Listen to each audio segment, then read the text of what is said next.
All right, I am back, baby. The rookie is here.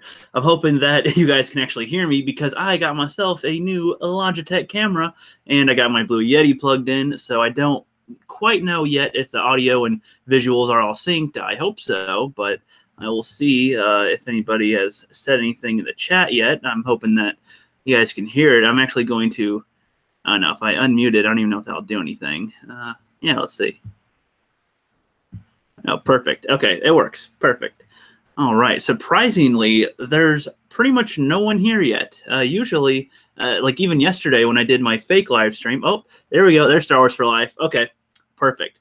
Okay, now people are starting to come in. Okay, good. Because yesterday I did a fake live stream and I got like 12 people in within 10 minutes, and that was funny. Hey, Luna Rhapsody. Hey, Geoff TheIronWolf. Hey, Star Wars for Life. What is up?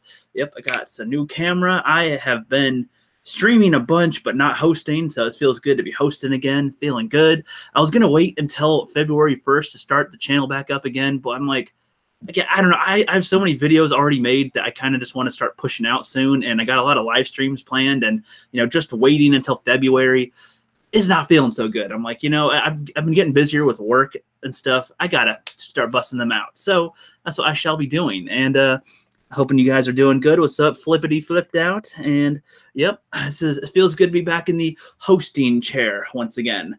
I will explain though. Hold on, I'm gonna adjust my camera over here, and then I'll get back to the chat in a sec.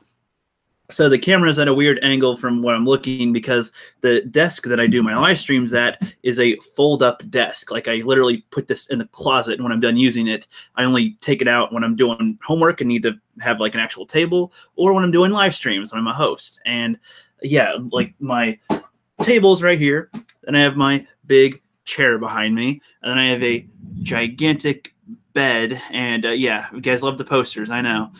I'm pointing that away this time. And I have my door right here, my closet's right here, my TV's right there. So with all the furniture that I have in my room, I literally can't have it any other way other than maybe slightly adjusting this stuff, but I won't have any room for an actual live stream area. So this is the way it has to look for right now. And I have so many live streams planned with actual guests and some pretty big guests too. So that is something. I'll tell you guys that in a little bit, maybe. I'll see if I want to tell you guys that, but I will see how the chat is doing real quick. It's been a while. What is up? So we got Flipped Out in here. What's up, man? Got Star Wars for Life. Dude, your camera is sick. Use your root. You can see it real good. Yep, thank you. And Bonnie, what's up, Bonnie? I need to make Bonnie a mod because she is an awesome moderator. Let's see. And Bonnie shall be a moderator. Boom. All right. And yep, she's a hi, rookie. Really missed the live streaming. I hope you're better better tomorrow. Yeah, I hope you get better too, Bonnie. I heard you're not doing so well. Did not look good. What's up, Riot Kitty? And yep, Living My Rhapsody. I hope y'all are doing well. It has been a while. This feels good. Yes, I'm loving it. I'm loving it. Hey, Tariel, Moist Visions Inc., the Brandon Moisture of the internet.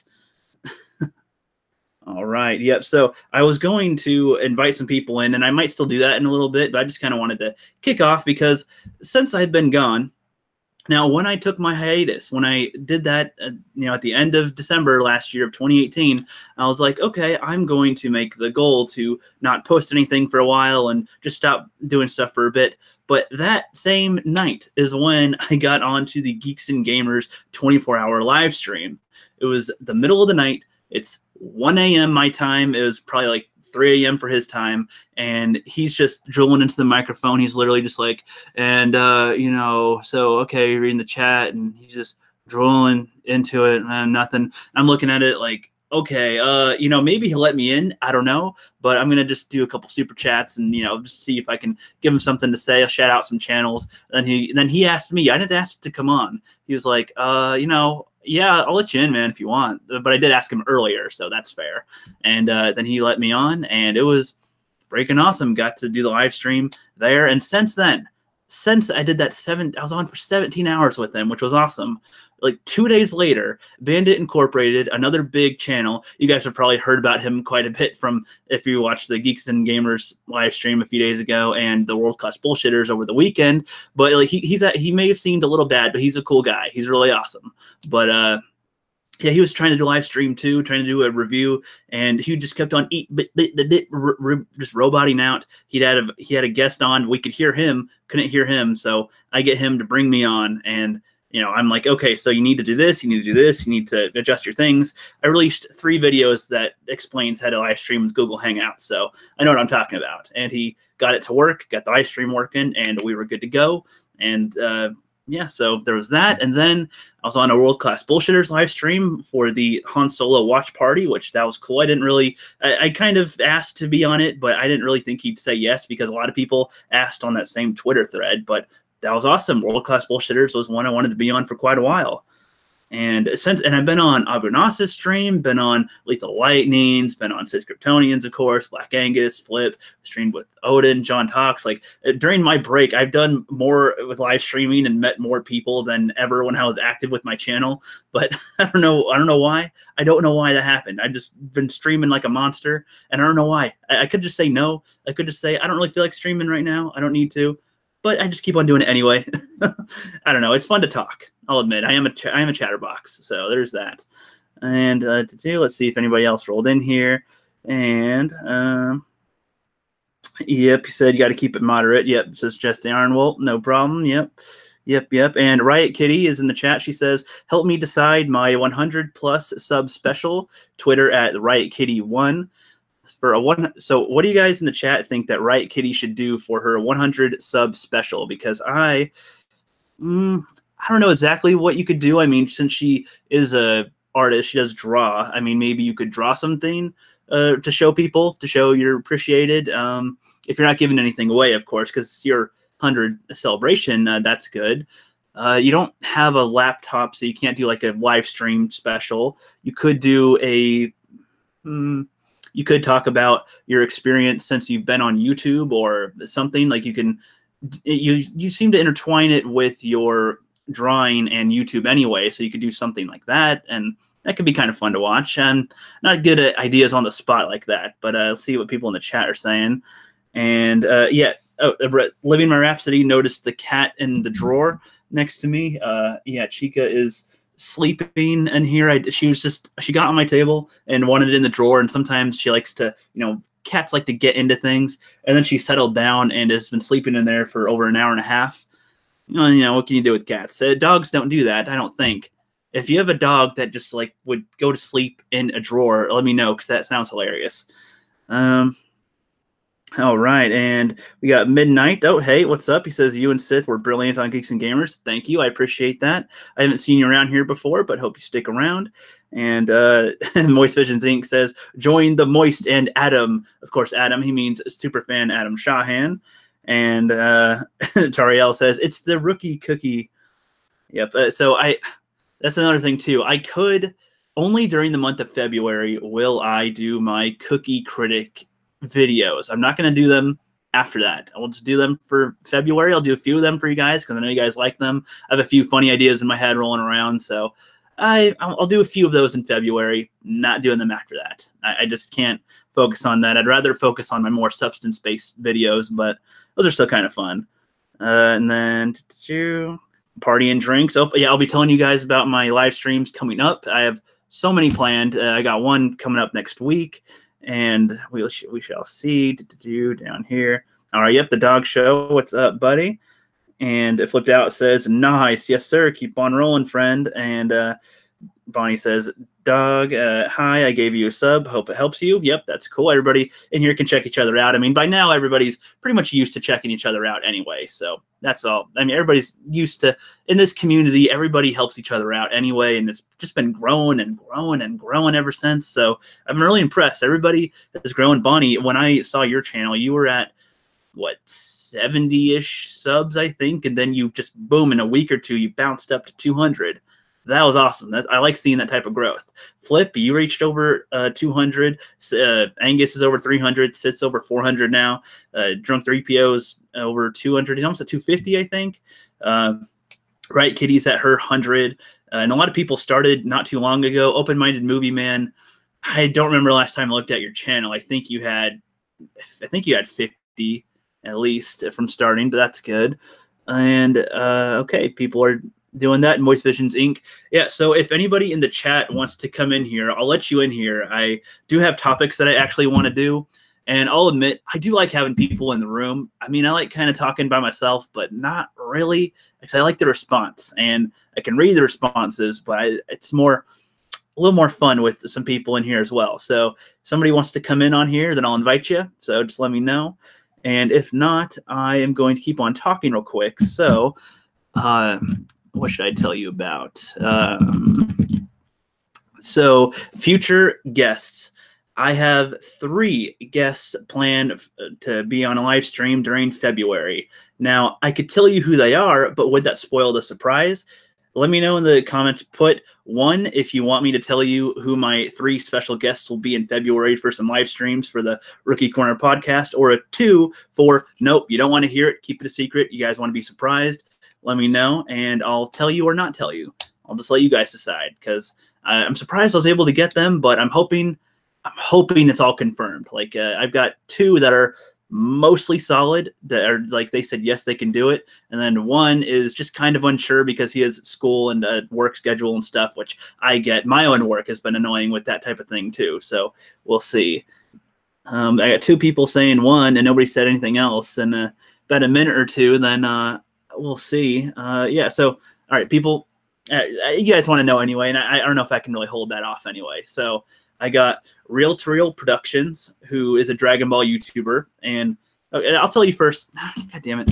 Okay, so because I have a whole live stream structure that I want to tell you guys. I got the schedule that I want to go with you. So Real to Real Productions, Dragon Ball YouTuber. He's got like 15,000 subs, and he makes a good film content as well. He covers like Walking Dead, Saw, what's the other one? The Purge. And then I have Nerd Wonder, which is a comic YouTuber. Some of you in here might know of her, and she's scheduled for like mid-February. And I have Bandit Incorporated scheduled for late February. Again, I know that some people might not like him right now because of with World Class Bullshitters and Geeks and Gamers, but I think overall he's a good guy, and Geeks and Gamers love them too and everything. So, and I don't think there's any actual beef between them, just like a maybe a little grievance because they disagree a little bit on the Star Wars fandom stuff and what people should be focusing on, but that's whatever. All right, yeah, so people want me to say, so yeah, so Real to Real Productions, Dragon Ball YouTuber, Nerd Wonder, comic person, and Bandit Incorporated. He's a film / Star Wars guy, basically, are the 3 big ones that I have, and they have big followings. They, they're nice enough to want to come on. That's cool. And I am hoping, what is that? Jez is there. What's up, man? And Living Rhapsody is at work and can't chat that much, but she'll listen in the chat. Thank you. Appreciate that. What's up, everybody? Yeah. If anybody wants to come in here, send me a message in the chat or on Twitter. I'll probably just invite people that are in the chat right now anyway. So I got some people in here because, whenever I'm by myself, I tend to just prattle on like an idiot. I just keep on going and going. Who wants to come in here first? And yeah, if I have somebody in here, then when I'm talking, they can tell me what they want to hear, and then I can just answer instead of guessing what you guys want to hear, because I have a whole live stream schedule. I have my work and school schedule, which will kind of help give you guys an idea about when my videos will be posted up. I was going to tell you a little bit about the Fandom Collective website. I have some films that I'm going to watch and see. I want to see what you guys want me to do a review of, maybe, because you guys know I haven't seen a lot of movies that you guys know that I should see but haven't seen yet. And I know that you guys would like to probably hear my opinion on those. All right, so I'm inviting Flipp in here if he wants to come on in. Sith, I'll drop you one, but you might be at school. So I'm not sure. It's okay if you can't, that's all right. Moisture, maybe you. I have no problem. What up? Like I said, I'm only 4 to 5 minutes. I can hear your TV on in the background. Yeah, I walked away. Okay, nice. How's it going, buddy? Good. How are you, man? Just waking up over here. I woke up at about 6 a.m. my time to the smoke alarm going off, man. God. Oh, burning that bacon? Somebody was, that's for sure. Everything ended up being okay. That's good. That's good. It's been so while since I streamed with Sith. I don't know where the hell his email is. I'll send him the link on Twitter. That'll work. Yeah, right on. I'm like, oh yeah, that's a function too. It's been a while since I hosted, and I just gave the tutorial yesterday on how to freaking live stream. And I'm like, what do I do? Like total. Yeah, that's how my mind goes sometimes. When I'm thinking too much, then I'm like, I don't even know. Oh, Bonnie wants to come on too. I'll send her one too. Hell yeah, definitely. Bring them on. Yeah. The trailer you did for season 3 was amazing. That was really cool. Thanks, man. And I want to make it more dramatic next time. Like, this is for real. Like, oh no, like have it be ridiculous. Yeah, thing but like that. You had that. The Rookie Critic season 3. You had the whole deep voice thing. That was cool. You got a lot of people. Man. Yeah, you got a lot of people lined up, bro. Yep, and I have more that I've touched base with, but not that many of them have confirmed anything yet. They're still kind of figuring it out. I've asked them so far ahead of time that they don't know if they'll really be available or not. So, it's just kind of where it's at right now. But I'm hoping I can get some solid confirmations because that'd be great. Oh, heck yeah. Yeah. All right, let's see what the chat's. I have an idea of some of the people you didn't mention, too, based on past conversations. So I'm really looking forward to that. Perfect. Hey, Bonnie. Hello, guys. How's it going? Better than yesterday. Fever's at least staying down. That's good. What were you sick with again? I remember seeing some messages on Twitter about what you're sick with, but I don't remember. The doctor just said it's a viral infection. Enjoy those pretzels. So there's no specific to what it is. He said the flu test came back negative and I don't really have a cold. It's just a viral infection, and I just keep taking Tylenol and getting rest, and it should go away in a few days. So, dang, I hope that gets better really soon. I mean, well, today the fever has stayed at like 99.9 at the highest, which is good considering it's been at 101. Oh, jeez. Yeah, that does not sound fun. You sound a little better though. I feel a little better. You don't sound too bad, yeah. Yeah, I do feel a little better. That's good. Yep. Yeah, so what was I going to say? So, Rookie, Bonnie put up a video yesterday, irregardless of being sick. Did you catch that? It was just real quick, though. But anyway, the topic was that Roger was right. That it was a tactic by Disney because if you think about it, there's been 14 months since they did The Last Jedi and then started calling people names and man babies, and they've never apologized for that. But within 3 days, they violate the agreement between Star Wars Theory and themselves. They use a third-party licensed subsidiary to actually pull the trigger on that, and then Lucasfilm steps in and has all this. Oh, well, we told Disney you can't do that and to take down that copyright claim. It all just seems a little too fast for the way lawyers work there. What do you think? Yeah, I mean, I want to think that it's something planned, but I don't know. I'm not too much on the conspiracy thing. I mean, I do. I mean, not this conspiracy, but you know what I mean. But like it. Yeah. Well, I guess. Hey guys, can you hear me? Yep, we hear you, buddy. Yeah, sorry, I'm. Hold on, let me fix my camera right quick. Hold on. Watch out for that squirrel. Yep. So General Katarn in the chat. What's up, buddy? And right, Kitty. I sent you an invite as well. All right, Kitty! Yay! So the way I look at it and what I put in my video is, I think that they basically tried to play us to make us think we won something, so that way we'll put our asses in their seats. Yeah, which I could see them doing that. It's just like it the way everything played out, the way it did, I mean, you find out about how bad they're doing with their sales and everything, and then all of a sudden you get the copyright, and then they take the copyright off, and then a couple of days later we find out that they're losing billions of dollars on their streaming. It's all a tactic. Yeah, it's just too many things happening to be a coincidence. Yeah, well, hey, Kitty. Yep, you're right, Kitty and Sith. What's up, guys? What's up? Can you hear me? Well, Bond. Yeah, I'll hear you. Well, Bond, not just them, but have you seen what Doomcock's been reporting lately with CBS? And, you know, at first, hey, all these shows are being done. Now Picard's going to a limited series run. Giorgio, we don't know if it's ever coming out. And the same with the animated track. Yeah, you know, I have been completely out of the loop for the last few days from being sick, so I have missed a lot. Oh, well, apparently also on the political view, Alexandria Ocasio-Cortez has decided that billionaires are immoral. And, oh, God, I can't even believe it. And the world is apparently going to end in something like 12 years if we don't fight global warming. Wow.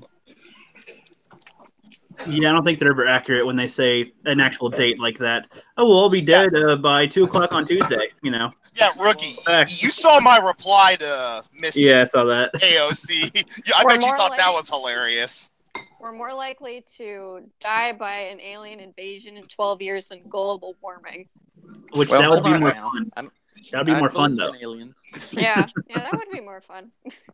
Yeah, but Rookie saw my reply to good AOC, but my reply to AOC was basically what you just said. Oh, Jesus. Yep, that's all good. Yep, we got Stand Up for Star Wars in the chat. It says, "Hey everyone, just at work. No one swear in public. You're broadcasting in store. I could care less if they get offended, though. Hey, no problem, buddy. If you want, though, we could just say fuck. But you know, if that gets them. Hey, we're working and lurking. Yep. And Living Rhapsody's got to run and have fun. Stay awesome. Don't forget to hit that like button. Thank you, Living My Rhapsody. And what's up, Tariel? On our way to the store. Everybody's going shopping today. I have to go grocery shopping too. Like after this. Yeah, well, I'm about to turn on the I-69 north, just north of Evansville. That's where I'm at. Okay. I'm not. I'm snowed in today, so I'm just staying at home. Nah, it's pouring down rain here in Indiana. I've got a blizzard, basically. I've got clear sky. Lucky. I got a fuck ton of homework to do, so I'm just chilling doing my homework. You're in the boys' bathroom trying to chill and live stream. Hey. Wait, how'd you know I'm in the bathroom? You sound like it. I don't know.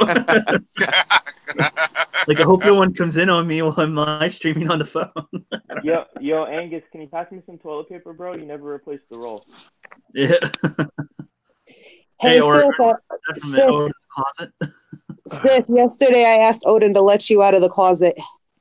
Oh, He's firmly tied down into the closet, yes. I know. I asked him to release you from the closet. What did he say? Nothing. He didn't even acknowledge it. Oh, shit.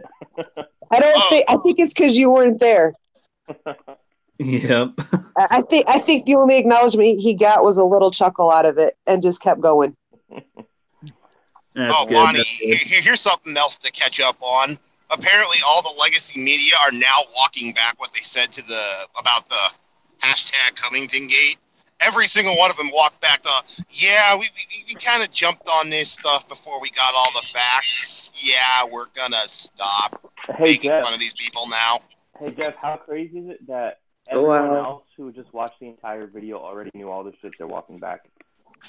Like we already knew that it was a situation where the MAGA kids weren't the only ones fucking up, and they're not the ones who even started the situation. I mean, yeah, no one was really, had the high ground in that. Everybody was kind of down in the muck, and it's just like, so the hell what? Yeah, it was a fucked up situation. Yeah, but the thing is, the media just, literally jumped down these kids' throats and made them out to be the bad guys and completely cut out, half of the context. It's like, God, you guys are pathetic. And now they're all walking it back because they're worried about libel. You know what? And most of them, they're not even like, saying like, oh yeah, we're wrong. They're just quietly correcting it. Just grow some balls and admit your mistake. The day that'll happen is when hell freezes over, I guess. But I don't know. I do know that Melissa Milano, or whatever the hell her name is, she basically said that it doesn't matter if the kids did something wrong or not. They shouldn't have been at a rally that had to do with female body parts anyway. I'm like, it was an what the hell does that even have to do with the situation? I mean, come on. They were women walk around.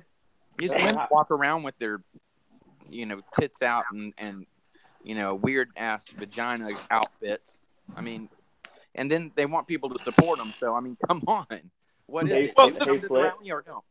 Well, Flipp, it goes down to First Amendment for me, but not for you, is basically their mentality. It's like, no, these kids can support what they believe in, whether you agree with it or not. Personally, Geoff, I don't agree with either side of the argument of trying to ram their opinion down everybody's throat. But yeah, me neither. Did someone order a pussy hat? What's up, Angus?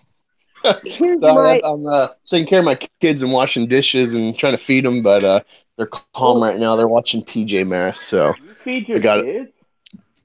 Here's my whole thing on it. It doesn't matter if there was a rally for women to fight abortion or to be able to have abortions or whatever. You're at the freaking Capitol, so everybody goes there. It doesn't have to be just for specifically a rally. A lot of students go there for other reasons. Just because they happen to be at the spot that the rally was, meeting up with people, does not mean you have a right to attack them. It just happened to be the spot they were supposed to be meeting at. So because you were proven wrong on one topic, you have to turn it around and throw it on another topic to make yourself look good. The best part of this whole thing is I saw on Twitter somebody posted the Covington Catholic basketball team doing that OK sign with 3 fingers up, which apparently is a white supremacist thing, but they fail to realize that anybody who watches basketball knows that's also the sign you throw up when somebody lands a 3-pointer, which I thought was hilarious. Yep. Oh, hey, guys. Or the third quarter. Okay, guys, let's get this on an entertainment topic. Okay, everybody's thoughts on the Ghostbusters 3. Whether you think you like it, you don't like it, and Leslie Jones being a dumbass. Really quick, let me throw this in here. Stig just sent us a message.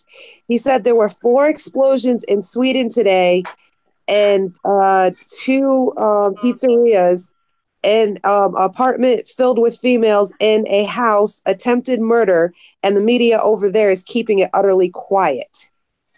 Whoa, that's... Yeah, that... Jeez.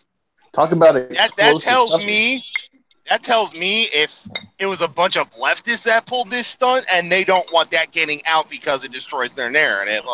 We love peace, so we love this. Political correctness to the extreme right there in Sweden. Yeah, I just asked him to send me some more info on it. Were they Muslims? I don't know. He just posted that in our Hangouts conversation. I don't know too much about it, just what he said. Wow, that's insane. But if they're trying to hush it up, that means some people who did it, they don't want it getting out. Yeah, he said it, that they're trying to keep it really quiet. No buku. Well, that's just yet another reason we need to stay together, rise together, and be united. Because these stupid fucks in the media, they're SJW'd, wallpapered all over the place. And they're going to always side with, the government or the fat cats in the corporations. Yep, supposed to. Damn. Yeah, well, on a different topic, so I know that everybody here knows that I have not seen the most classic of movies, but I am trying to make a goal to not do a review of, like a normal review, but I'll do live stream reactions, or not reactions, but I'll talk about them after I watch them. So I'll let you guys and the people in the chat pick 4 movies that we got to agree on for me to watch by the end of February. I got one. Pump up the volume if you've never... I've not seen that one, of course. We do? Be like, holy crap, this was a thought long before we started doing it. Everybody else agree? Or did you guys have different suggestions? You have to watch John Wick. I say John Wick. watch Split if you haven't seen that. I have Split and John Wick. I haven't watched either of them yet. Okay, Stig just sent me the article, and it says explosion at apartment block in northern Stockholm. Several people alerted the police at the 22nd time after a loud explosion was heard in the ground floor of a multi-family house in the residential area. It must be an explosion, and you have noted glass crust at the property.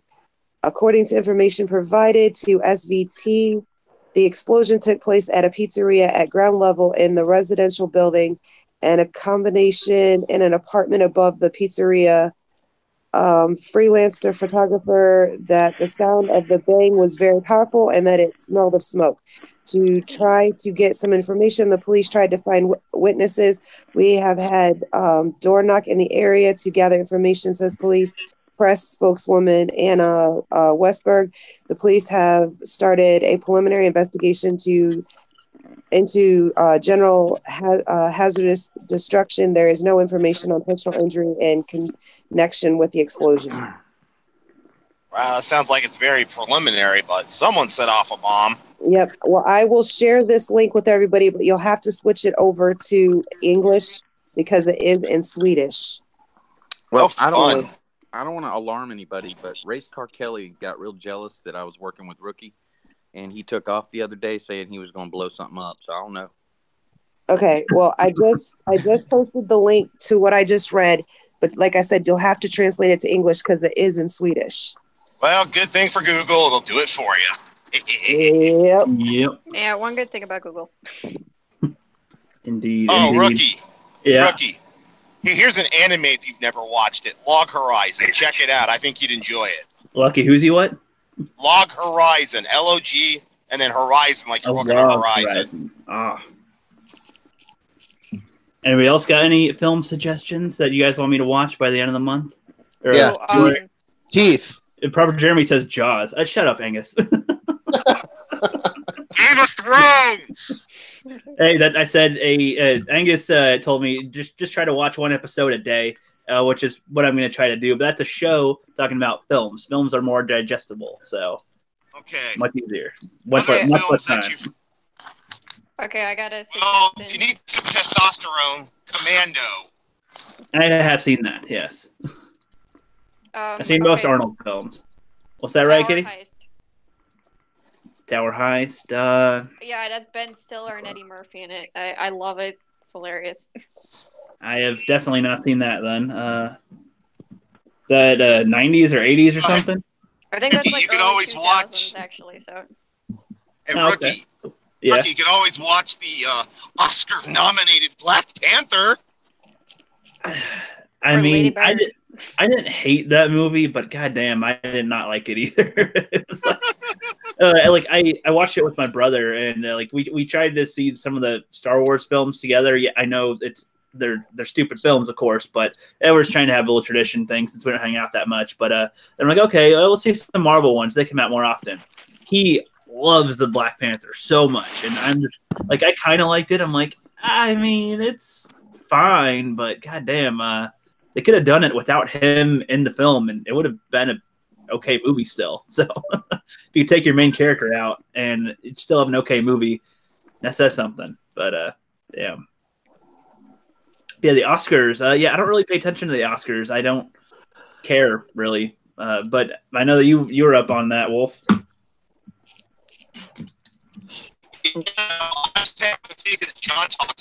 You're extremely robotic right now. Kidding me.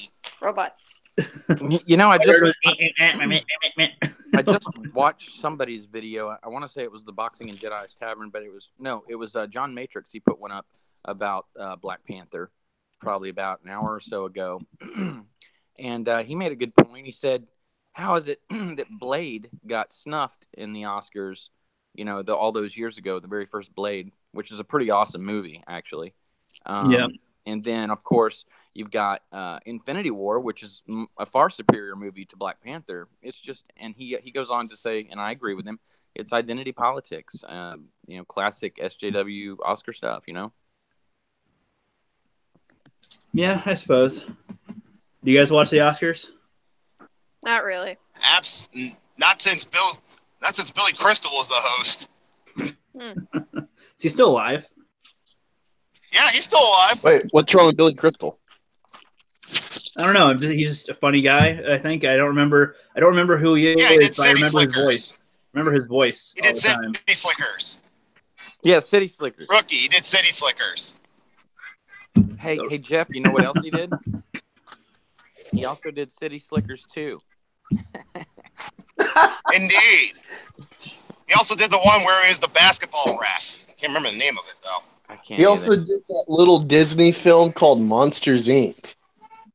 Oh, I Yeah. remember that. Yeah, he was Mike Wazowski. Wazowski, yeah. Nice. That makes sense. wait. That makes sense. Oh wait, Rookie, I've got an anime to suggest for you. Sure.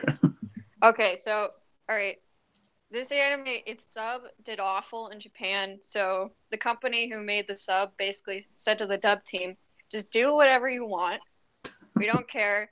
And this dub was born. Watch Ghost Stories English dubbed. It's like 26 episodes. It's awesome. It's freaking hilarious. Is that on like Crunchyroll or something? No, I think you gotta. Let's see. I'll go check in real quick. Let's see. God, has Crunchyroll gotten any better recently? Because last time I had it, I couldn't even watch a fucking thing without it just freezing. Well, half the time, yeah, because the server is so packed with people watching at the same time that because they release them on the website, I think after it actually airs in Japan, so people flood to the website and it's just crowded extremely, so it runs extremely slow and you can hardly watch anything. It is on Crunchyroll actually, so it's like Okay. 90s. I might check that one out then. It's basically Family Guy on crack. Possibly. Everybody suggests the Attack on Titan or something, and That show so everybody suggests that, and I'm like, I mean, it looks from when they describe it, it sounds cool, but whenever I look at it, I'm like, I couldn't get past the first 2 episodes because of how boring they were. You gotta watch One Yeah, Punch I mean, Man. like, humanity's on the brink of extinction. You would think it might be cool, but I just watched it and it's boring. Like, how do you make that boring? Rookie. No, You gotta Ryan watch. Kitty, I would rather watch Seven Deadly. yeah. Yeah. So, Rookie, haven't watch watched One that, Punch actually. Man. One Punch Man. Yeah. Oh yeah, that one's good. Is it actually good, or is it just like? Yeah. It's good. It's It hilarious. turns like the superhero genre on its head. Yeah. That's the best way I can look at it. It's very self-aware and also very fun. How would you try to get somebody to watch it that thinks it? Well, because it's just One Punch Man, so he throws a punch and he wins. Like, what else is there? I'll just say this. He's I'll like just say- extremely bored. That's like these fights have like no meaning for me because I just win in a punch. It's like where's the excitement? Yeah, Rookie. I'll just say this because I don't want to tell you the plot or anything, but the show is very aware of that fact, and it's part of the plot actually. Yeah. Okay. Yeah. I mean, I guess It's since like it's an Superman- anime, I trust Japan to make a better in-depth story than American cartoons. So. Okay, well, here's a question: who's going to go see the Broly movie? I hope to go see it this weekend. I wanted to see it, but it's not playing anywhere around here. I'd have to drive quite a bit out, and I don't have a car, so. Well, Okay. I'm hoping it's somewhere in Indianapolis. I'm pretty sure it will be, but I really want to go see it. Oh, Bonnie. Okay. Bye, Bonnie. Get well. That's all right. Have a good one. Get some rest. hey, so Angus. Breck Angus? Yeah. Breck Angus. Yes. Angus. Breck Angus. Hey, I'm taking the kids to see Spider-Verse this weekend on Saturday. I Cool. know you just did that Spider-Man video, but I was wondering, is it worth it? Oh, fuck yeah. Okay. So Can you not hear me? Yeah, I hear you. Oh, okay. Yeah, dude, like that's part of my argument. It's not just that Venom was a box office hit and has a sequel planned. It's that Spider-Verse has won a Golden Globe for like quality. And they have a diverse cast that people can latch on to, like, oh, There's the black guy. There's the white girl. There's the fucking anime spider bot thing. There's Noir with Nick Cage. There's a pig Spider-Man, and he's really just barely in there just for comic relief. It's funny, and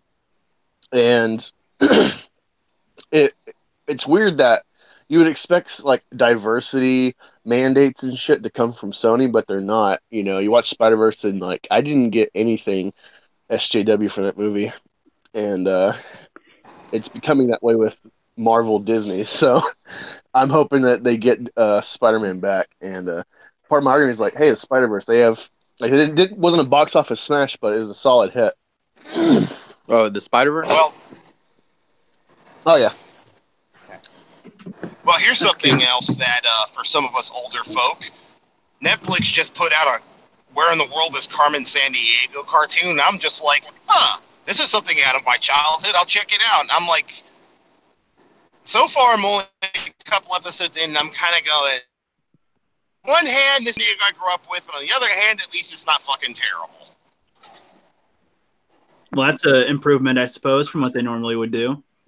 Yeah, it's kind of like Mary Sue-ish almost, but it's still pretty okay. Yeah, I mean, you could definitely tell the Mary Sue angle, but she's like not like completely overblown like some other Mary Sues. Excuse me. Yeah. And it's got basic lighting and depth perception, so automatically better than most reboots. That's good. Oh yeah, I was gonna say I forgot to say to everybody in the actual live stream. So while you guys are here on the panel, so one, congrats to you, Sith, for reaching 400. Congrats to you, Riot Kitty, for reaching 100. Thanks.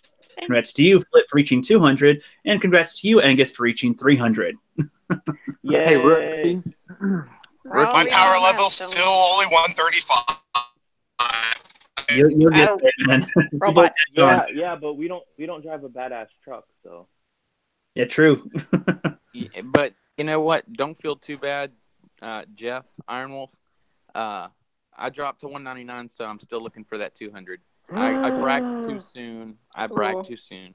No, no. You gotta wait till you get 205. Then you can go, I got it. Yeah, that happened to me when I reached 100 the first time. Hey, I'm still looking to break 9,000 so I can do my stream where I set my power level. It's over 9,000! Yes. I'll do that for you when I get there. That's kidding. You need to have that as your intro when you reach 9,000. Hell yeah. It is so funny the cultural icon Dragon Ball Z has turned, Dragon Ball's turned into the whole franchise. Oh yeah. Oh yeah, Wolf. I forgot. Hey Wolf, on February 1st, or at least of that weekend, I don't know, it's not guaranteed. Did you hear how I said that I'm gonna have a Dragon Ball YouTuber as a guest? Yeah, so I saw that. That's cool.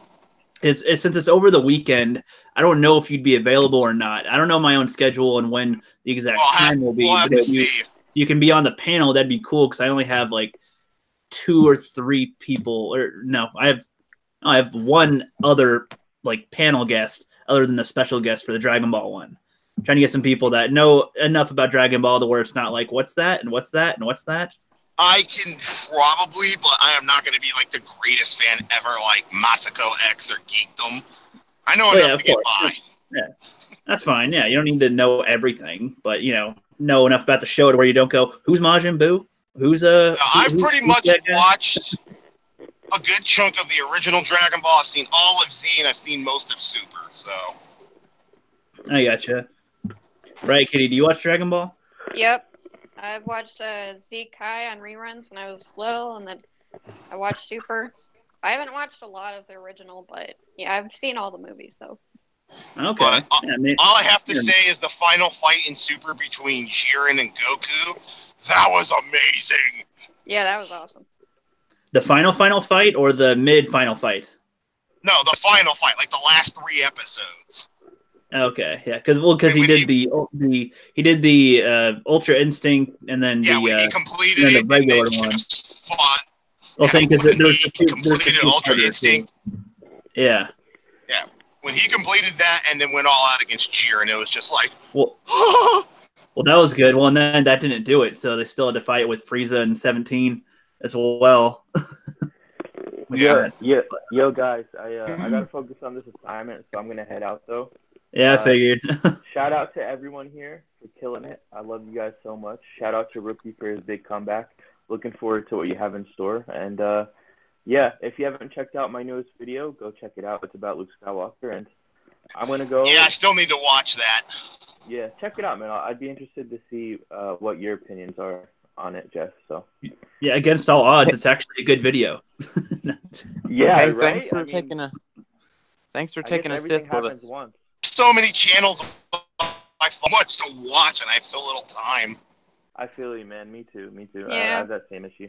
I spent all of Sunday trying to catch up on everybody's content, and I still had like 20 channels I didn't get to because too many videos. Yeah, I think. Not only that, I play a lot of video games. Like I play Star Wars: The Old Republic. There was an event going on World of Warships. There's the 9th anniversary on Star Trek Online. It's like I have not enough time in the day to do everything. Yeah. All right, peeps. I'm gonna head out. Take it Later, easy. Bye. Later. All right. Now, I was going to go over some of my formats for season 2.5 / season 3. So, like, before in season 2 is what I'm calling it, like before I took my break, I was just kind of adding new things as I was going to the channel, just trying to see what sticks and what goes out there. So, like, I will still have some live streams that are like this where we just kind of hang out. But for the ones that I have the special guests, that will be the Rookie Corner ones. And I'll have like 5 guests max on those. I don't want to have any more than that. I think 5 guests is enough. The 1 main guest, myself, and then 4 extras with that. And then there'll be themes for each of them. So people, there'll actually be a good topic. So it's not just because last time we would mostly end up talking about Star Wars, and as Angus and Sith and Flipp all know, like I'm kind of tired of just talking about Star Wars half the time. Hey, Rookie. Rookie, yeah. I got an idea for you. Yeah. We could do an entire live stream of School the Wolf on how to edit a video and what programs to use and fun stuff like that. Well, I'm going to do an actual video about that, so we can turn that into a live stream and have some fun with it. Well, I mean, I could make a live stream part of it, sure, but that's not going to be the whole thing on the live stream. But, yeah, but I want to do some videos, but help I need. I'm gonna one of the video series I'm gonna do during February, because these aren't typical videos that I want to do. I want to do more film based and review stuff. But during February is when I'm gonna do tutorials and show people certain things. I'm gonna show people how they can film themselves fighting themselves and add special effects and other stuff like that, adding sound and music and everything if they don't know how or haven't approached a video editing system yet. Flipp, you could probably make a good video about using your phone to edit stuff, because I don't use my phone to edit anything, so I just use my computer. That's actually a good idea, yeah, because it's so much simpler than other people make out their computers. So. Yeah. Oh, and Rookie.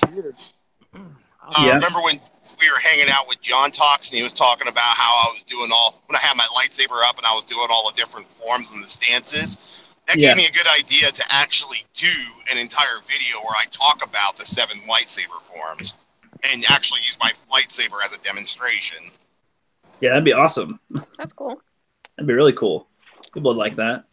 That alone would probably get you more subs because it's Star Wars related. Yeah, but it's not like bashing anything, but it's yeah, history in the lore, because just I mean, hell, I may have to do 1 video per form because there's just so much to unpack with it. That would make sense. Hey, IronWolf, what form does Rey and Kylo use? Kylo is definitely in Form 5. Rey, she seems more Form 4. Because she uses a lot of her agility. But Kylo is all about strength and power, and that is pure Form 5, which is the same form as his grandfather Anakin before he became Vader. Vader was kind of a hodgepodge form. Right. I think that'll be a good video series for you, dude. Let's see. Any other Jedi or Sith from history you'd like to know what form they use? Because I pretty much know them all. No, I was mainly asking about Kylo and Rey, because I was wondering if there was actually any legitimacy to their style with the rest of Star Wars. Kylo Ren is probably a mix between 3, 5, and 7. Because here's the thing: you can use multiple forms at once. I mean, you can completely focus in on one form, or you can be a mixed lightsaber duelist and use multiple forms. Because, like Dooku, for example, he primarily used Form 2, but in Attack of the Clones, for example, he fought in Form 4 against Yoda. He fought in Form 3 against Form 3/Form 4 against Obi-Wan, and he mimicked Anakin in Form 5 when he fought Anakin and then used Form 2 to cut his arm off. The crazy stuff, I know. You could say it's very informative. I guess so. Yep. I mean, hell, I could probably even go into hand-to-hand martial arts that are used in Star Wars.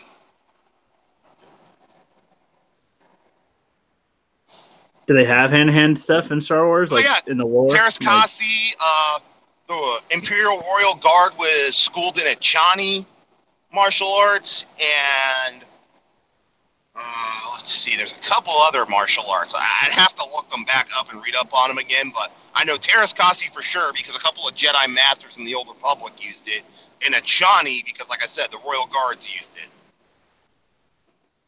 Okay. Bonnie in the chat says, so guys, Steph J made a new Twitter. Follow her here at Stargazing Tiger, and she wrote that down in the chat for everybody to look at if they're following her. I'll have to check that later. Hey, Rookie, ask Bonnie what happened with Stephanie's Twitter. And who's Stephanie? Stephanie Janisek. She does like Star Wars rants. Oh, okay. Yeah, I know who she is. Okay. I was like, who's that? Yeah, so, yeah, I think she could hear you in the chat with that. So, yeah, what happened with Stephanie? And the Lone Wolf Cub is here. What's up, buddy? Says, hi, everybody. Nice to see you're back. W2 just got sent in. Yes! Hi. Hi, Lone Wolf. You got to check out my Spider-Man video. I was really hoping I get some comments about Spider-Boy from you. Oh, Lone Wolf Cub, we still got to do our live stream, buddy. I haven't forgotten about you. You planning one with Cub sometime? Yeah. Oh, God, I can't even remember the topic he wanted to cover, but it was something that I had covered, and he was like, dude, I actually have somewhat of a differing opinion on that, and I want to talk about that. And I'm like, let's hit it up. I gotcha. And hey, Moist is still here. He says, I'll be posting a video explaining the physics of why Luke's lightsaber should not have survived Bespin. That sounds cool. Because Luke's lightsaber got chopped off his hand with his hand on Bespin and was on the Cloud City. So that should be an interesting type of video. We got Jez in the chat. What's up? And Lone Wolf Cub answering you, Wolf. He said the Starship Troopers. Yes, that was it. Because I made some points about the Federation, and he was like, I never thought of it that way. Well, that should be a cool stream. Do you guys have a date on when you're planning on doing that? No, it's just I've been really busy. I mean, Bonnie hit me up. Mary just hit me up like 20 minutes ago, see if I wanted to come on tonight. We could go on with John Talks. I've just been so busy. Hell, my wife's like, okay, you need to have a schedule about these live streams. You're doing too many of them now. You're cutting into my time. I'm like, sorry. Yeah, I do not have that problem at the moment, so that's good. Yeah, I have the exact opposite problem. I've got nothing to do. Well, that live streaming's perfect then for that, especially. But you said you just have your phone, right? So you can only be a guest? Yeah. Hey, I mean, I work 60 hours a week. You guys just caught me on the drive home, and I can just chat through my headset all day. Well, that's good. That's good. Though you may lose me here in about the next... You may lose me in the next 30 minutes. I'm about to start going through some hills till I get to Bloomington. That's all good. Yeah, I'm surprised to catch you on a weekday. I expected you to be at work. Yeah, like well, I am at work. I'm driving. It's just, I have a headset, so. Yeah, I know. Yeah, I'll be honest. The quality of your sound is the best I've ever heard it while you're driving. Because usually it's like, you can hear the extra noise in the background, but it seems pretty quiet. Well, that's because... Do you have a mic or something? Yeah, I have a trucker's headset, and I've got it going through that, and then there's a lot of noise canceling in it. Well, that's awesome. Cool. And there's really nobody out here. I mean, I'm on I-69. It's one of the least used interstates. in the U.S. Okay. Lone Wolf Cub in the chat says he has a premiere in 2 hours about Conan the Barbarian retrospective.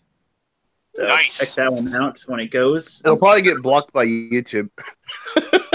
He's been having that problem apparently. I guess he does use a lot of footage and clips though, so I guess that happens. That kind of sucks, but well, the thing is, if you're using it to do like he shouldn't have that problem under fair play use. No, I know. Fair usage under copyrights. Like, look, he's using it as material for a review and introspective and all that. Right, that's what happens with everybody. Like, regardless if they're following the rules or not, they get struck with those half the time. Yeah, that's just such horse shit. Yeah, but especially so that's one of the things, Wolf, when editing like a video and you use clips and footages and stuff. Like even if it's just brief or you say you're just critiquing, it doesn't matter. Like it doesn't really matter overall. So usually they'll get. Well, that's why I usually do my format of talking in the truck, and I have nothing to go by, so it's just my words, and YouTube can't do crap about it. Which, for your types of videos, is probably the best best way to do it. Just words. Yeah.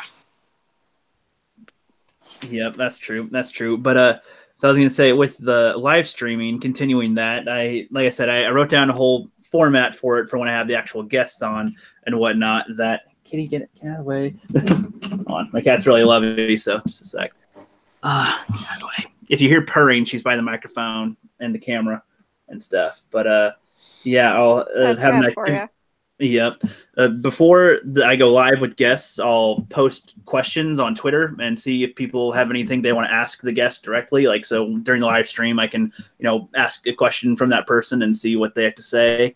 And I'll read more comments than I used to, because during some of the old live streams, I'd be looking at the chat, but I wouldn't be, responding that much to them. But I'll be trying to do that more in between sections going forward on the Rookie Corner podcast. On these ones, I'm looking at the chat. I respond when I can, but it's no formalities basically.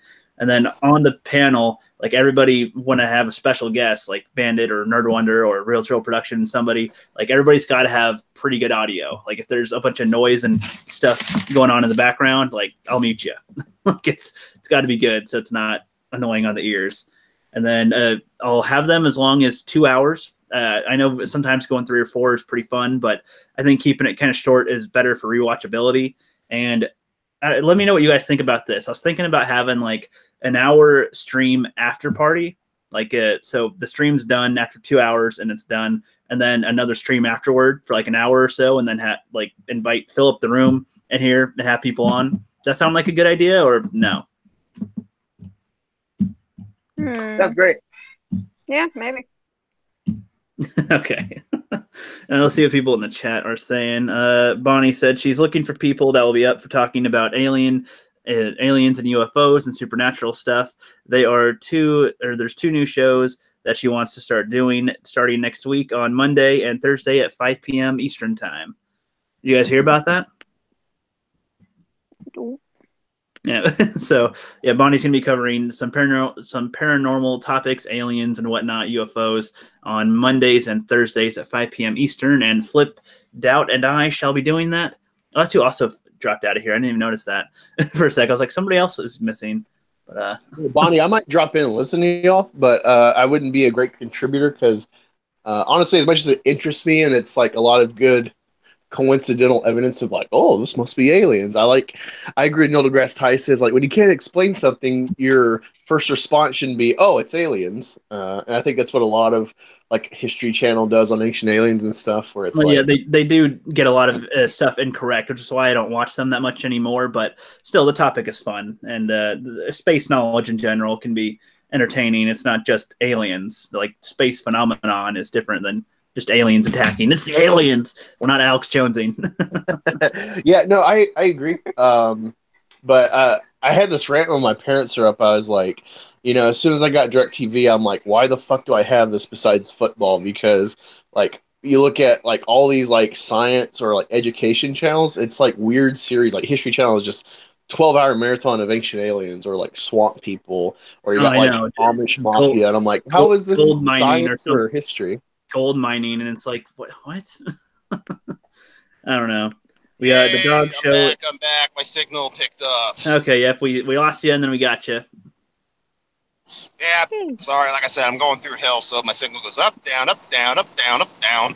That's all good.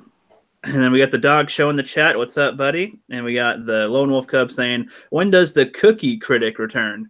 Cub, you probably missed that earlier. I said I'll probably do 1 or 2 of those videos during February, but then not anymore, because that is not the type of videos I want to do. But people do love them for some reason. I don't know why.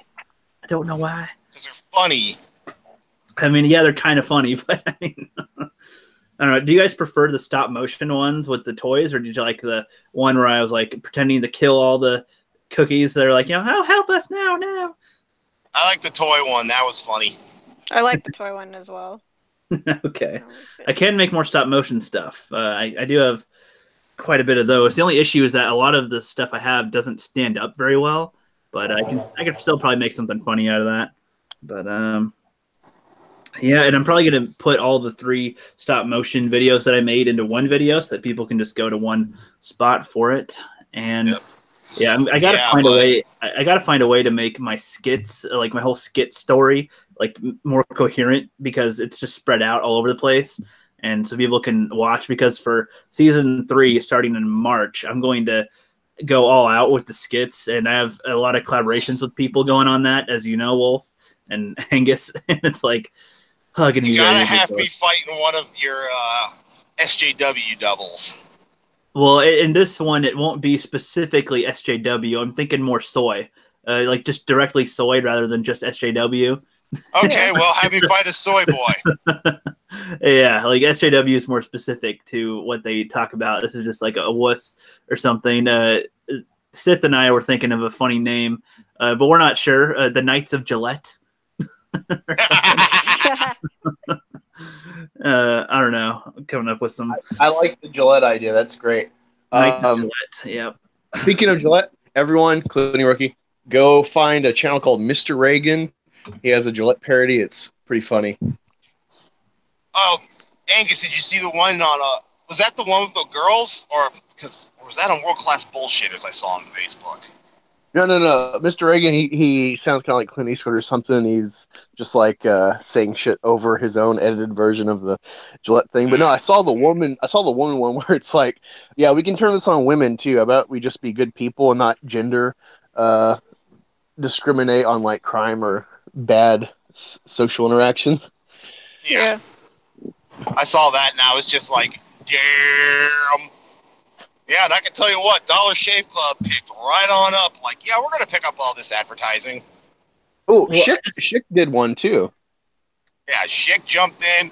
Basically, Gillette was just trying to be like, yeah, we're going to get all this advertising, and it ended up backfiring. And Dollar Shave Club and Schick were like, okay, come on over. We're not going to limbaste you.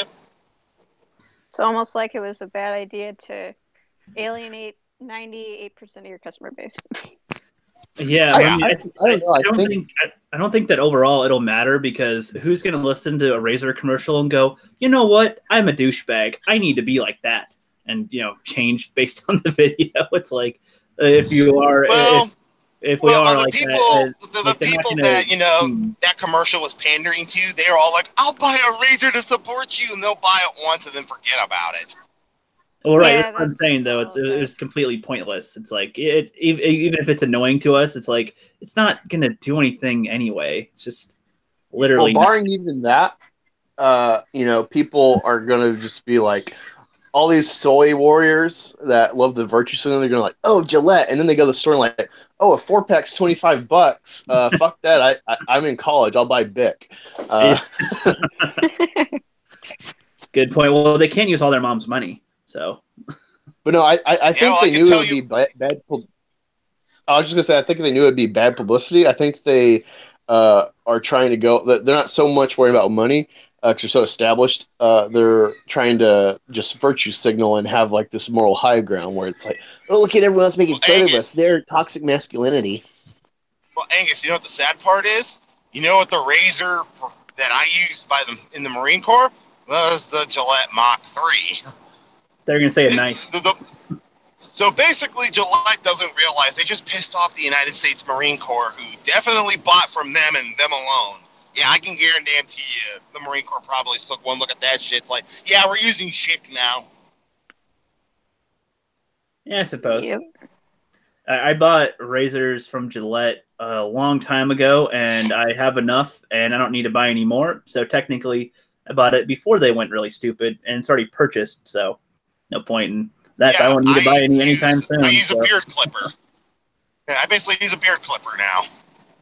Yeah, you actually grow an actual beard, though. I try to sometimes, but if it gets a little longer than this as it is, it just feels weird to me. And then I get like little patches every now, and then it just looks so weird. And I'm like, I can't. I know. I don't care what it looks like. I'm going to shave it off. I've got the goat and then, the jawline kind of type deal that some soy boys use. But my wife says, you make it look good. And I'm like, yeah, I know I do. Nice. And we got a Joe K47 here, and says Gillette was trying to copy Nike's Colin Kaepernick social justice commercial, and somehow Nike's stock went up big, and Gillette was hoping for the same result. Well, here's the thing, though. Gillette falls under Procter & Gamble, so Gillette won't fail because Procter & Gamble probably won't even take a blip and keep moving. Probably. Yeah, I guess so.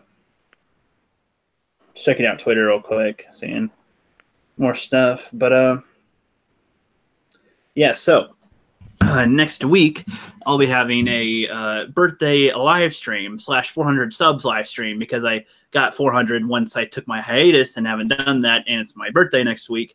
And, well, I think we'll finally have that drinking stream. Woo! You're And going to be old enough to actually drink legally? Well, I've been legal to drink, but I haven't drinking anything on stream. Have you done a drunk stream? Like nobody's done a drunk stream. Nope. Over here, so I'm I'm not gonna legal. start drinking. Last drunk stream I saw was Jesse's, and she got freaking wasted. Oh. Well, I thought she always drinks during her live streams, like for super chats or something.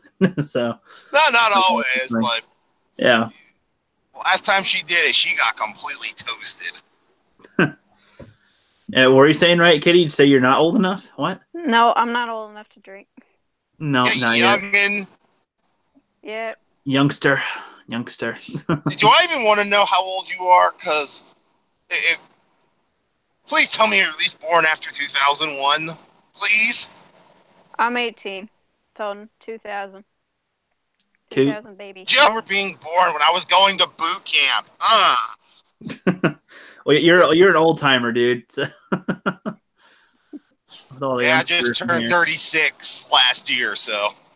Yep, you old man, only 11 years older than me. Yeah. So I was going to boot camp when you were 7 years old. Yep. The Stand Up for Star Wars pointed out in the chat that, right, Katie, you can drink in Canada. Oh, yes, I know. That's legal there, for sure. Well, I actually, the Marine... Actually, the funny part is the Marine Corps did a rule when I was in that said, yeah, host country rule, so if the drinking age is like 18 in England, yeah, you can go get drunk. Marine Corps doesn't care. Sweet. Nice. That's good. Angus, you're very quiet today. Is it kind of loud in your area, I assume? Are you driving, or? Well, my kids won't shut the fuck up every 5 minutes, and I'm eating some barbecue.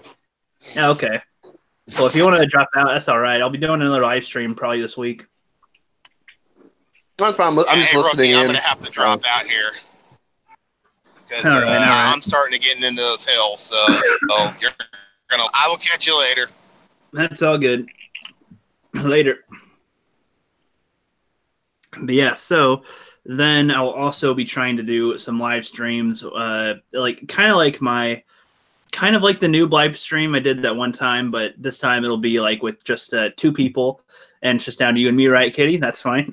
Okay. Yeah, so you remember how last time with the newer channels live stream I had 7 people in here? That was probably a bad move because I don't think enough of you had enough time to say what you want during any of the conversation, and it was just way too crowded, and people that had been on here before, talk a little more too. And this time I'll probably do it where I have my co-host and the new person. So like I plan on having you and Open Minded Movie Man, the Just Two Bald guys, like some of the smaller channels on to actually have an actual video with, because before it was, there wasn't as much room for conversation before with that many people packed in the room, which I'm having the restriction on how many people I want in there now, so that it's a little more fair and not as crowded. Like today, like with that, it was just kind of over the place for a little bit and noises for a while at the beginning, and then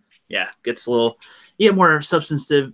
I can't even talk right now. Conversation, my mouth is dry out of it. Katie, don't jump on here. No, the cat keeps on jumping on my computer when she comes in here. Hey, can I chill for us 1 second? Yeah, go ahead. Okay, so I've recently reached 100 subs, and I got a new Twitter. It's @RiotKitty1. So I've got a poll up there right now for a 100 sub special. You guys go check out my Twitter and do a little click on that, because I am terrible at making up my mind on these things. Well, what kind of thing did you have in mind? So are you trying to like do something for your audience, for your crowd for it, basically? Yeah, I was kind of like, you know what, since I can't make up my mind on this, I'll just have my audience decide. And yeah, right now the choices are my first sketchbook, and a toy battle. I'll just battle with toys. And then a skit with my characters, like the New Year special I did, or a AMV with all my favorite anime villains. Well, that sounds kind of cool. I like the toy fighting. That sounds kind of fun. Yeah. I think that one would be good. Yeah. And sorry, my cat's going crazy here. I'll actually try to invite somebody in here real quick, and so I can let my cat out, and so you're not just here alone with it. Let me see.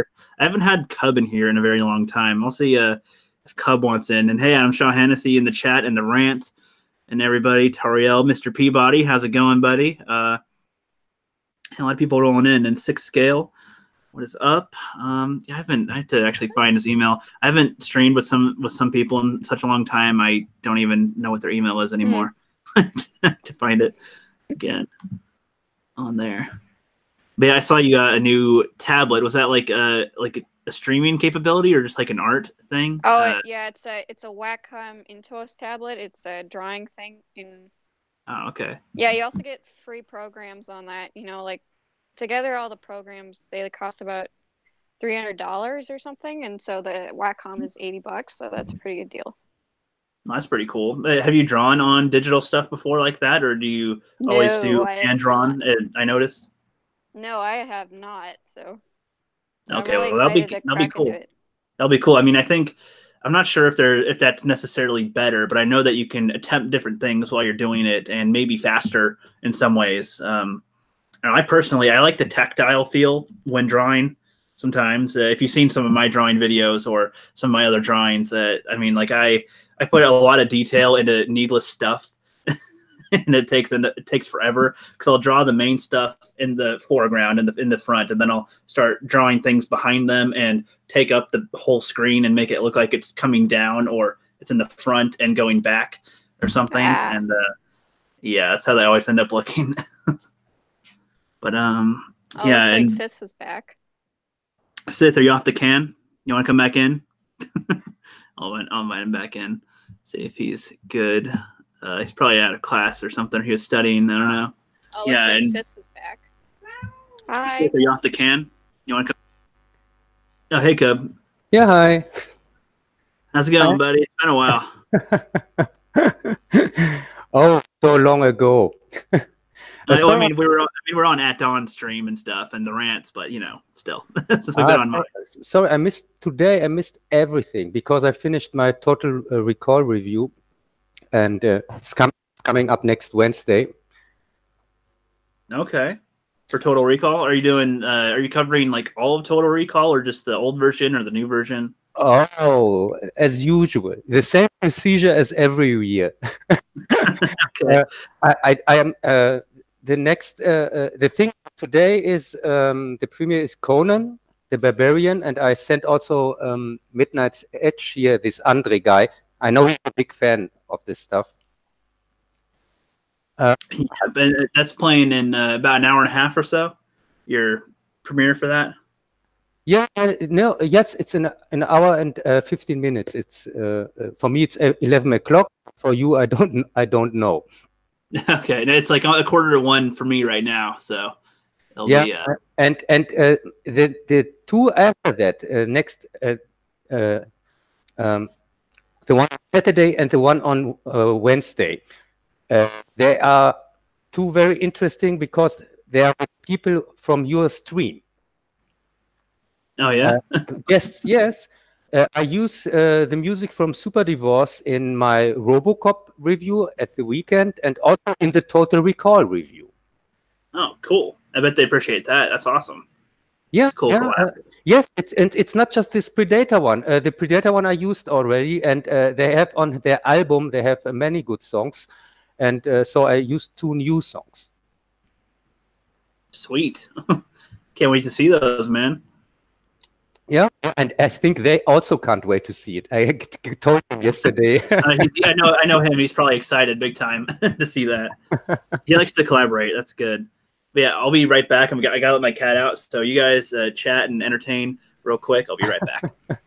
Okay. So, what's a movie you've seen recently?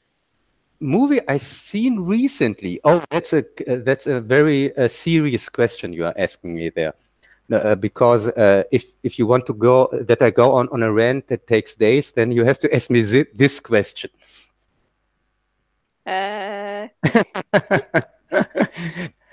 It's more interesting which movie you have seen. Well, let's see. I gotta think about that for a second.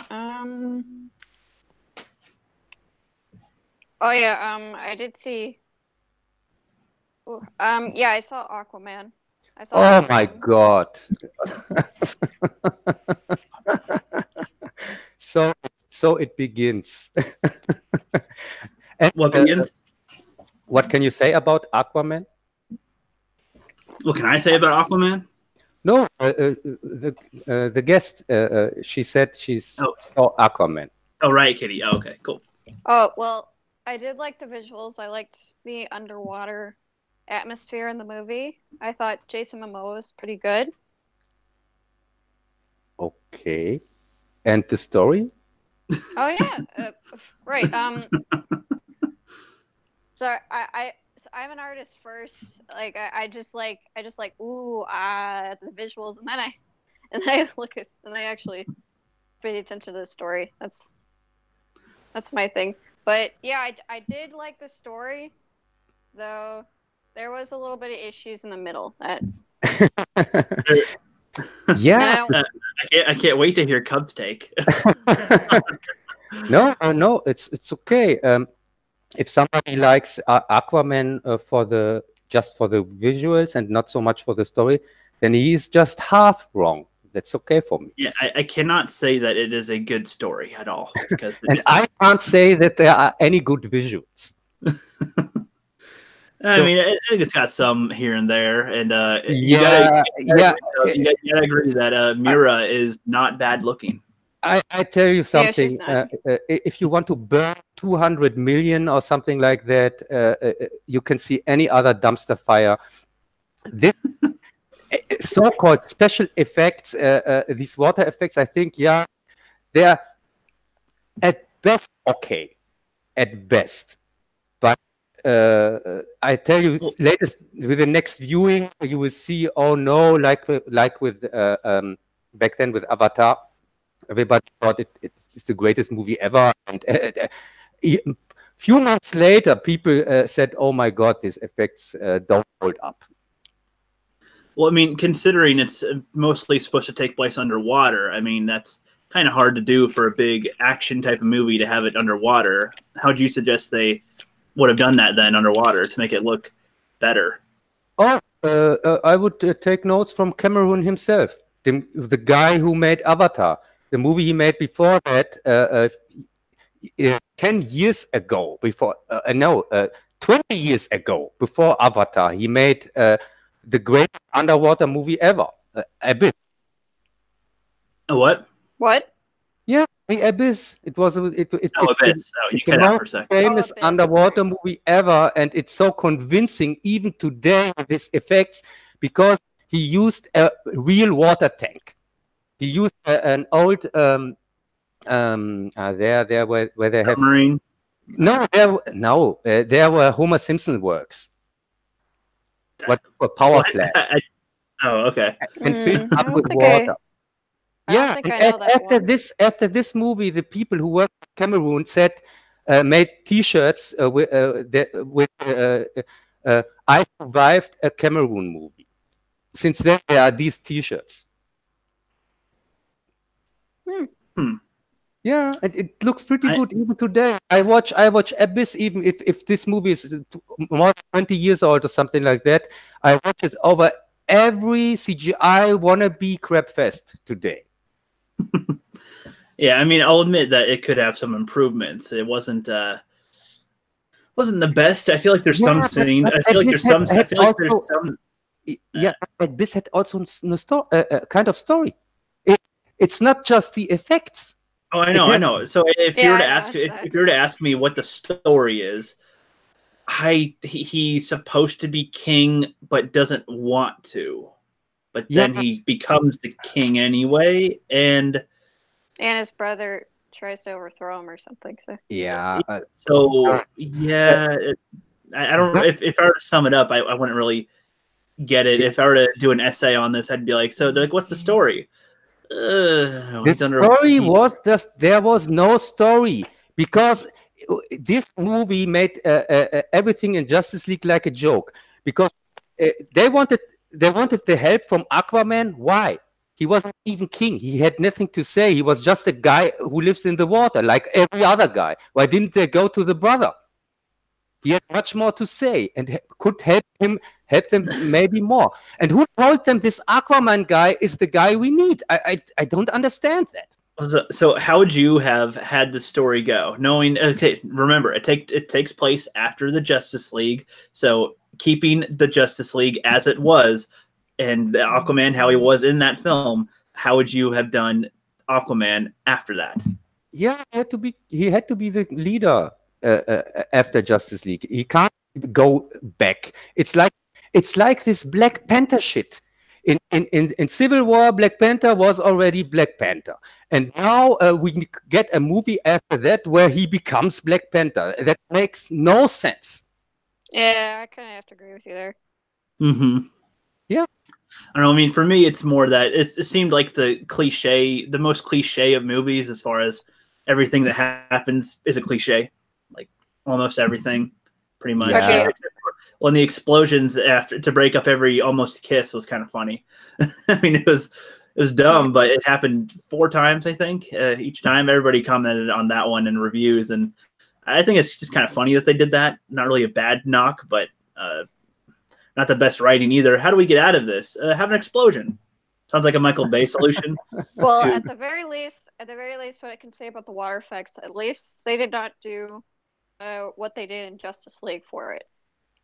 That was like, oh god, are they gonna do that? When she parts the bubble stuff, and I'm just like, that's ridiculous. Well, I think they made it clear that that's just her power specifically. I think. Yeah, but I'm glad. They did. Yeah, but I know a lot of people were worried that was going to be the whole entire movie. Like whenever someone talked underwater, so. Yeah, that's the problem we discussed in our last stream last Friday with Ed Dawn and with Jess Oldfield. We discussed this culture of not criticizing things that are obviously worse, awful, and just comparing it to even worse things. To say, oh yeah, this car has just 3 wheels, but the last one had 2, so this car is kind of a car. That makes no sense. That's the best analogy I think you've given so far. It's better than what it was, but it's not a good car. Yeah, but how long are people comparing things?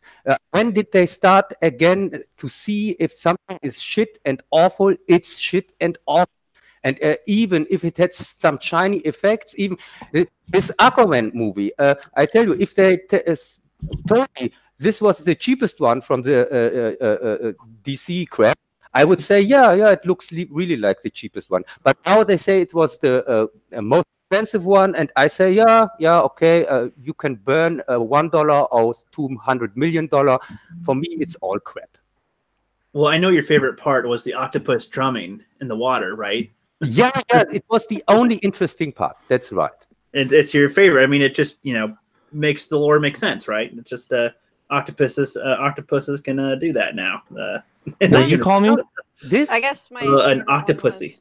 This part was hilariously bad. That's why it's the best part.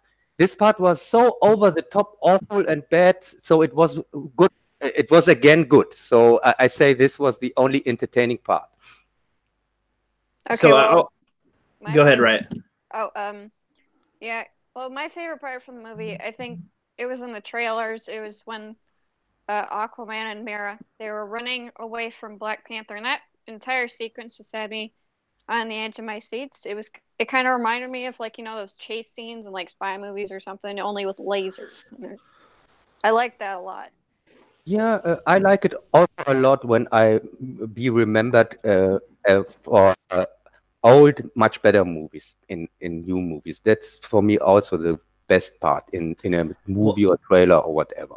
So what about this? Subjectively, it's a good film. Objectively, it is not a good film.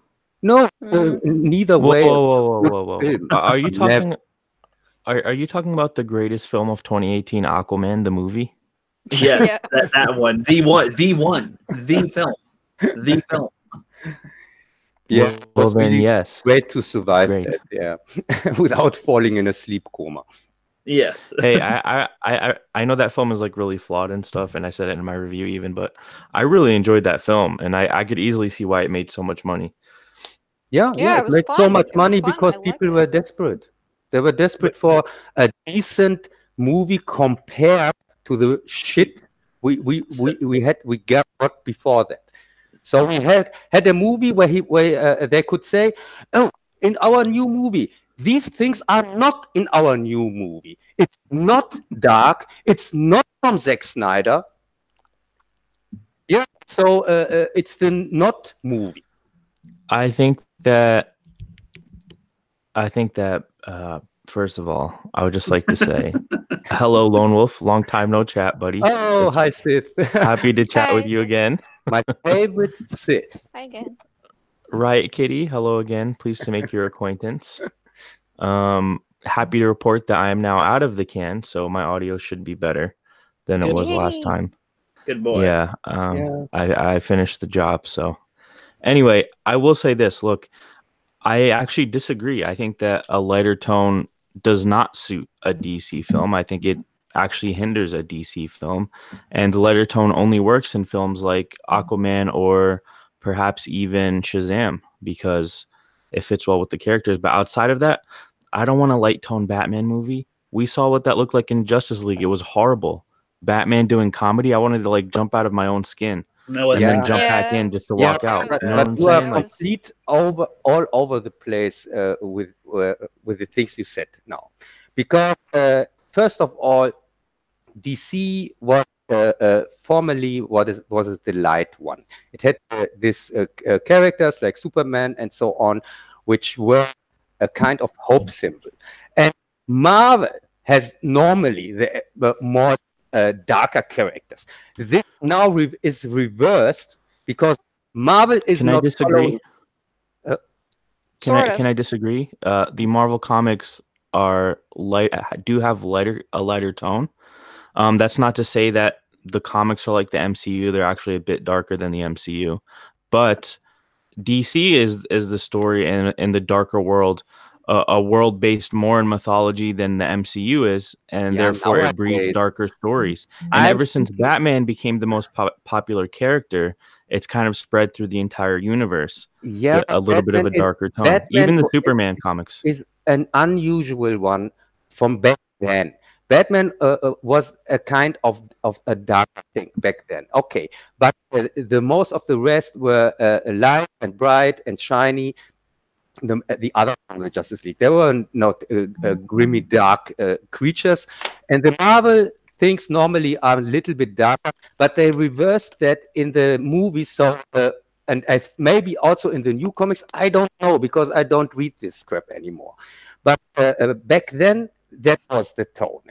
And now it's reversed in the movies, and people think now that the movies, because the Marvel movies are the light ones, they think, oh yeah, that's are the light characters, and the DC movies are the dark one. Because of one famous character, they made everybody dark, even if just Batman is the dark one, and it has nothing to do with Superman or Flash or whatever. Well, I mean, to be fair, Superman has had very dark stories, like even in the past decade or two. So has the Flash, like the death of Superman. Even Wonder Woman has had really dark story, really dark comic books. I think the DC. I'm speaking of the classic old ones, how they were invented, and not this shit from the 90s and 2000s and so on. Yeah, you can change a character 180 and then say, yeah, but he is now dark. Yeah, Superman was never meant to be dark. He went dark when they didn't sell the comics anymore, and then they said, okay, let's kill him off, let's make him dark. Hold on. You gotta define. Hold on, Lone Wolf. Are we talking about tone or the specific characters? Because I'm talking about tone. Yeah, it's because Superman, even in the comics, he's a light character. Yes, I'm talking about the tone of the films. I'm not talking about changing the characters. Yeah, and I'm talking about that these characters weren't never intended to be. Yeah. With the characters, I agree with you. Like Superman, he's a light character. The Flash isn't a dark character. Only really Batman is from those people. But they do live in a dark universe, so I don't mind that tone for the DCEU. Yeah, the dark universe. I know. Yeah, I just want there to be good balance. Tom, not my mummy Cruise. Well, because you can have light characters with dark moments and dark characters with light moments, right? Yeah. So I mean, that's. I mean, I don't really see either one of being lighter or darker. I mean, there's characters like Robert Downey Jr., whom is, he cracks jokes left and right, but he's got one of the most darkest storylines compared to anybody. So as far as in the MCU goes, so light tone. Yeah, but the tone of the film, Rookie, the tone of the MCU films are all the same. They're all like, feel good type tones, aside from, I'll say, Infinity War, but that was done purposely. I mean, I suppose that still felt humorous too, unfortunately. But with the bubble gun, I hated that. There's a lot of stuff I was like, But, we have a total fuck up because everything is on the head. The dark ones are bright and light, and the light ones are now dark, and now there is end of the line because they burn good characters with awful movies, and now they try this lighter thing, and it's just a complete mess. Yeah. Like you can't, and the one thing they can't do is see DC's thinking that the tone was the issue. It was never the tone so much as it was sticking true to the characters, which was the point you're making, especially about Superman. Lone Wolf, I'll agree with you. I get the arc Zack Snyder was going for. I just think that it should have been done within the first 2 acts of the film, and then at the end, if we got the Superman that we all wanted to see in Man of Steel, then maybe that would have worked. But as far as Marvel, the MCU, and the DCEU, I think it's imperative that the DCEU actually doesn't try to emulate the MCU as far as like tone, because then it's like, why would I go see DC try to be the MCU when I could just go watch the MCU, the real thing?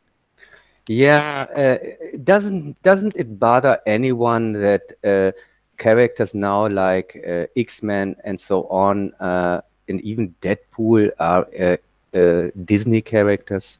Does it bother anyone instead of me? And I'm not even a comic book fan. What are your thoughts, right? What are your thoughts, right, Kitty? On what? On Deadpool and Wolverine, X-Men being Disney characters now. I just hope they don't screw up Deadpool, but I did like the little troll they did like on his Christmas special, making it PG-13, but then just trolling the heck out of him. That was pretty fun. But I just want it to not suck. Yep. Yeah, good luck with that. I mean, I guess that's what he's saying. Like Deadpool, like the character of Deadpool. Yeah, get the character of Deadpool Disney. under them. Oh, sorry. Yeah, that's Sorry. okay. Yeah, I just. Yeah, I just don't like this iteration of Jean Grey is going to be in Dark Phoenix and that stuff. Yeah, and well, that's she all doesn't ending. maintain a consistent accent. She's kind of wooden. So. Yeah, give Disney the chance also to fuck up Dark Phoenix. Fox fucked it 2 times up, and now another one can fuck it. They were going to cancel it for the longest time. They pushed it back so far. Yeah, that kind of reminds me of Carrie, what they will like make the with it will even be worse. You can bet on that. Do you really think they are want to make a character that is obviously there to die? Can't make continuations with that. You know, the thing I'm most concerned about with X-Men being a part of Disney isn't necessarily the fact that it's Disney who owns it. It's that, for me, the X-Men work best when they're in their own universe, kind of in the same way the Dark Knight trilogy worked really well because it was its own universe. Like the X-Men being the oppressed class and the whole deal with like people rejecting mutants and stuff. I don't really buy that in a world where there's a Hulk. There's a bunch of meta. There's Hulk. There's, you know what I'm saying? Like it doesn't work. There's a god. There's aliens all the time. Yeah, that makes sense. There's fucking Doctor Strange. Like there's too many odd things to have being a mutant be a problem. It's like, why are you picking these people? But like you're like, oh, I love the Hulk. Here's my titties. You know what I'm saying? Like it doesn't work for me. Oh my god, that's funny. Yeah, the problem is that these characters were back then invented one after the other without thinking about that this universe had to work in a cinematic way. And now they are stuck with them. Well, I would say more so the medium of a You cut out for a sec. You said a medium of a what? If you're in a cinematic universe, you're kind of forced to include these other characters in their story too. So it's like right in your face that, oh wait, they're getting how are the X-Men or the mutants so oppressed, yet we saw people and Avengers like, you know, praising the Avengers and stuff. So that's why it doesn't work for me, unless it can be under Disney, but if it's like they exist in like a different universe, like an Elseworlds type thing, kind of like the Joaquin Phoenix Joker. Yeah, that's the only way I'd accept it. The problem is that they are they just take the characters without the things that surrounded them. Mm-hmm. When characters were created, there was a whole other world back then, and this, to take them out of this world, even if it is a fantasy world in this oppressed world from the 50s or 60s or whatsoever, and if you take them out of this world, even then, and put in nowadays, it doesn't make any sense. It's the same critic I have with this awful It movie. I call it shit, and it coming soon. Shit. What don't you call shit? Yeah, it's the same thing. They took the story out of context to put it in the 80s instead of the 50s, where it normally plays. I have a question. So I have a question that goes with what you're saying. So. So should they ever, with all the characters invented, let's say in the 20s, 30s, 40s, I don't know when all the Marvel and DC characters were created, you know, do you think they should all take place in that time period? Or do you think they should be, you know, adapted to present time, but stay pretty much the same as that character? Like, how do you think hero stories should go forward with time? The problem is that there is are you get to leave? Are you okay? Oh, no, I was just going to offer up a suggestion for how they could introduce the X-Men. Well, okay. Like, so after Endgame, you know, basically the world's going to be reset, right, in a way, I think. And they could basically have, like, the mutant gene, like the X-Men thing, like, just be born out of that, like, as a side effect. So then suddenly there's all these new mutants, and everyone's going to be like crazy scared if all these people run around. But then they have the Inhumans at the same time. with right, that same storyline they did. But the Inhumans were created differently than the X-Men. Yeah, but they still fill that role, that purpose. Are you just going to regurgitate the same archetype of a story and just call it X-Men? Well, no, but they haven't done them in the films very, very well. They've just kept them in the TV show. So they still did it though. Show. I think this show was produced by Pennywise. Oh God, Georgie. I really would like circus, Georgie. I really would like to see a video or a series where Cub just sit him down, mention a movie, and then let him go for 10 minutes at least, and then just this shit is that shit. I do love the critiques, Cub, because you do bring a different perspective than most people want to bring, and a lot of people don't consider what you're thinking because we don't always link to everything that far in the past, and where you're from too, I think helps with your perspective, because we're surrounded from what you don't get is that we've been surrounded in shit as far as like media goes sometimes than entertainment. So we grow up and that shit might not be as bad as shit from later or something, like from somewhere else, like when we are like that's not what I mean. Yeah, what do you mean? We're surrounded by shit smell all the time that we don't smell the shit. Well, clean your room. Clean your room. Yeah, and then when we get new shit, sometimes we can smell it, but it's not as all the time. Yeah, no, I'm trying to think of an analogy that can explain. New shit is coming out this year. It's called Shit 2. Yes. Oh my God, Rookie, that analogy was so great, dude. I'm really proud of you. The problem is that people want to say something instead of seeing what's happening. It's the fact that it's the same thing with Star Wars and so on. These things are done. They worked in their time, and they're taken out of their time space, out of their surroundings, and now we try to fix them, repair them, modify them, upgrade them, or something like that, and we get something like a Predator downgrade. The problem is these things don't work anymore nowadays. Lone Wolf, can try as hard as you want, but there is no fixing. You can't always fix things. Sometimes you have to let go and create something new. Well, Lone Wolf, I will say that you can still preserve the character and put them in a new setting, and it'll still work as long as that setting is still true to the spirit of the surroundings they're in. Like Gotham, for example.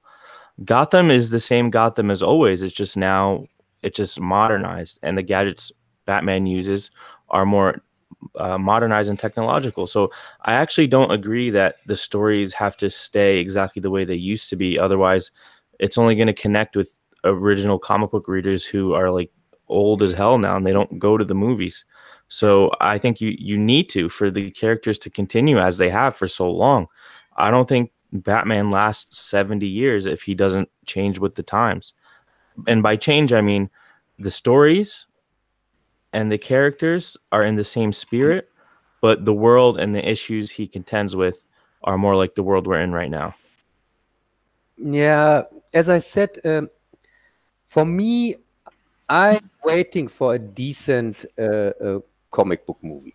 I'm waiting for it. The only one I ever saw was not even from a comic book. It was from Sam Raimi, who made Spider-Man, but before that he made Darkman. And Darkman isn't even based on a comic, but it was the best comic book movie I've ever seen. Well, so do you want to see like comic characters that you grew up with or that you know about, read about on screen, or do you just want to see new comic stuff? Like not any of the old ones at all, just new stuff? As I said, I would like to see a comic book adaptation that really can be called so. It's with Spider-Man is a good example. The first Spider-Man was the beginning was okay. The first half, the second half was awful. And the second Spider-Man back then from Raimi was kind of okay, but it had also some parts I really didn't like. I'm really waiting for for a good adaptation.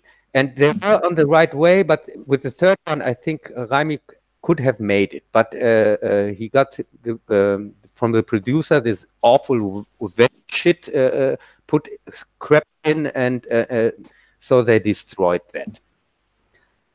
Yeah, and Blade was a decent adaptation, but as I said, I'm not even a Blade fan. I'm not even a comic fan from Blade. So I don't know.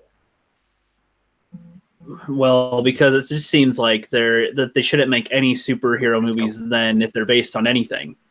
Because I think what Lone Wolf is trying to say then. is, I think Lone Wolf, what he's trying to say is that he wants like original, accurate adaptations to the original, like no changes, like no changes to the character, to the tone, to this, to like the story.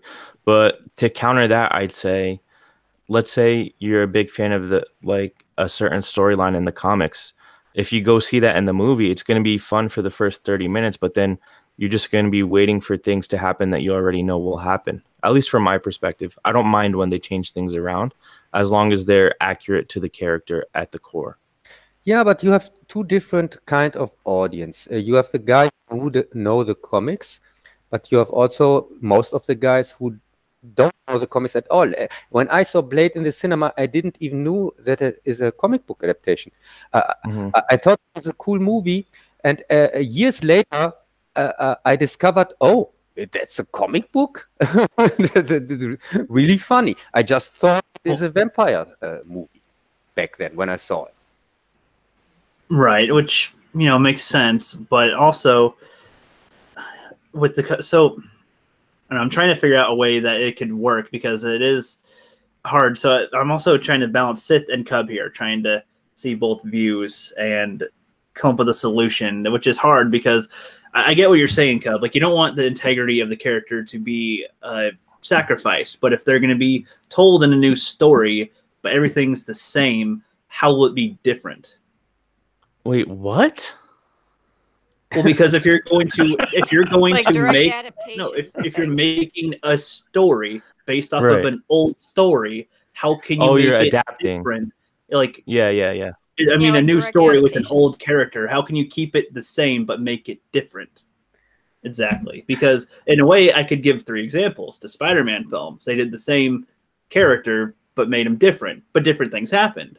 But they're it's like, how do you define a character and how do you define what happens in them? And the Homecoming one, they had the same event happen, but they didn't show it in this version. So it still happens in its history, but it's a different character. But if that happens every single time, then it's just the same thing over and over again, which means, so should they make any at all, or should they just not do it at all? I'm just trying to figure that out too, because I don't know what my answer is. Rookie, look at Civil War. Want to see it 1,000 times. Look at Civil War. That's exactly how you do it. No, that's exactly the wrong way. Civil War is just Civil War in name only. It has nothing to do with Civil War. I'm just trolling. I'm trolling. You need that trigger him. Sorry, I was just trolling, Cub. I agree with you. It's not the same as the comics at all. Well, I mean, kind of, but the scope was just so much bigger, and it was way more complex in the comic books. And I think that the film kind of suffered a bit because of the lack of that complexity and just how many characters it affected and how many characters had to go underground. Suffered a bit because they had no story at all. They accomplished in this movie nothing. They ended exactly there where they were beginning. Well, right. What were you going to say? Oh, well, I mean, like, in terms of, they had a big challenge, right? Try to adapt this very complex Orlean story. But I did think they did do a good job with that. They did do a good job with that. No. From what the material they were given. Yeah, right. I give you that. I agree with you. They had a big challenge to come up with something against Batman versus Superman, because this movie was announced and then they said, oh yeah, and we make the Civil War thing. And so they had to come up with something against Batman versus Superman. so they misused the Civil The greatest War comic story. book movie of all time, Batman vs Superman. By the Yeah, way. yeah, but back then nobody knew that. Nobody knew that it's even more awful than the Man of Snyder one. They didn't know that. They just Okay, knew. okay. Why? Like at the very least, I can give Man of Steel and Batman versus Superman credit because their tones were consistent. It was a weird tone, but it was still very consistent. Like the one thing I hate about Justice League is that the tone was all over the place, which two different directions. It's a good point, Riot. Yeah, like right, even if they're bad movies, you can still appreciate that. Yeah, they stuck to the tone all the way through. They're not inserting inserting like a joke when you're trying to gun down a person or something. They stuck to the wrong tone from the first minute. That's right. Yeah, they began completely wrong and stuck to it till the end. Even when people told them, "Oh, that's shit what you're making," but they stuck to it, and they said even after Man of Steel, and people were complaining, "Oh my God, that's not our Superman." They thought, "Oh, it can even get worse," and we saw that with Batman vs Superman. Okay, I just want to put it out there that, and I'm being serious, I'm not trolling. Batman vs Superman Extended Edition is a film I love, and I accept all its flaws, but I still love it. Man of Steel. Do you love the storyline? I actually like Man of Steel. It's so compelling. She had to solve this mystery case with the bullets to get thrown from a building. That was rushed. That was definitely rushed. But did you catch that Jimmy Olsen was the reporter who died in the beginning? Yeah, I knew that before I saw the movie. Oh, nice. Yeah. What were you saying, Riot? One moment. Okay. Okay.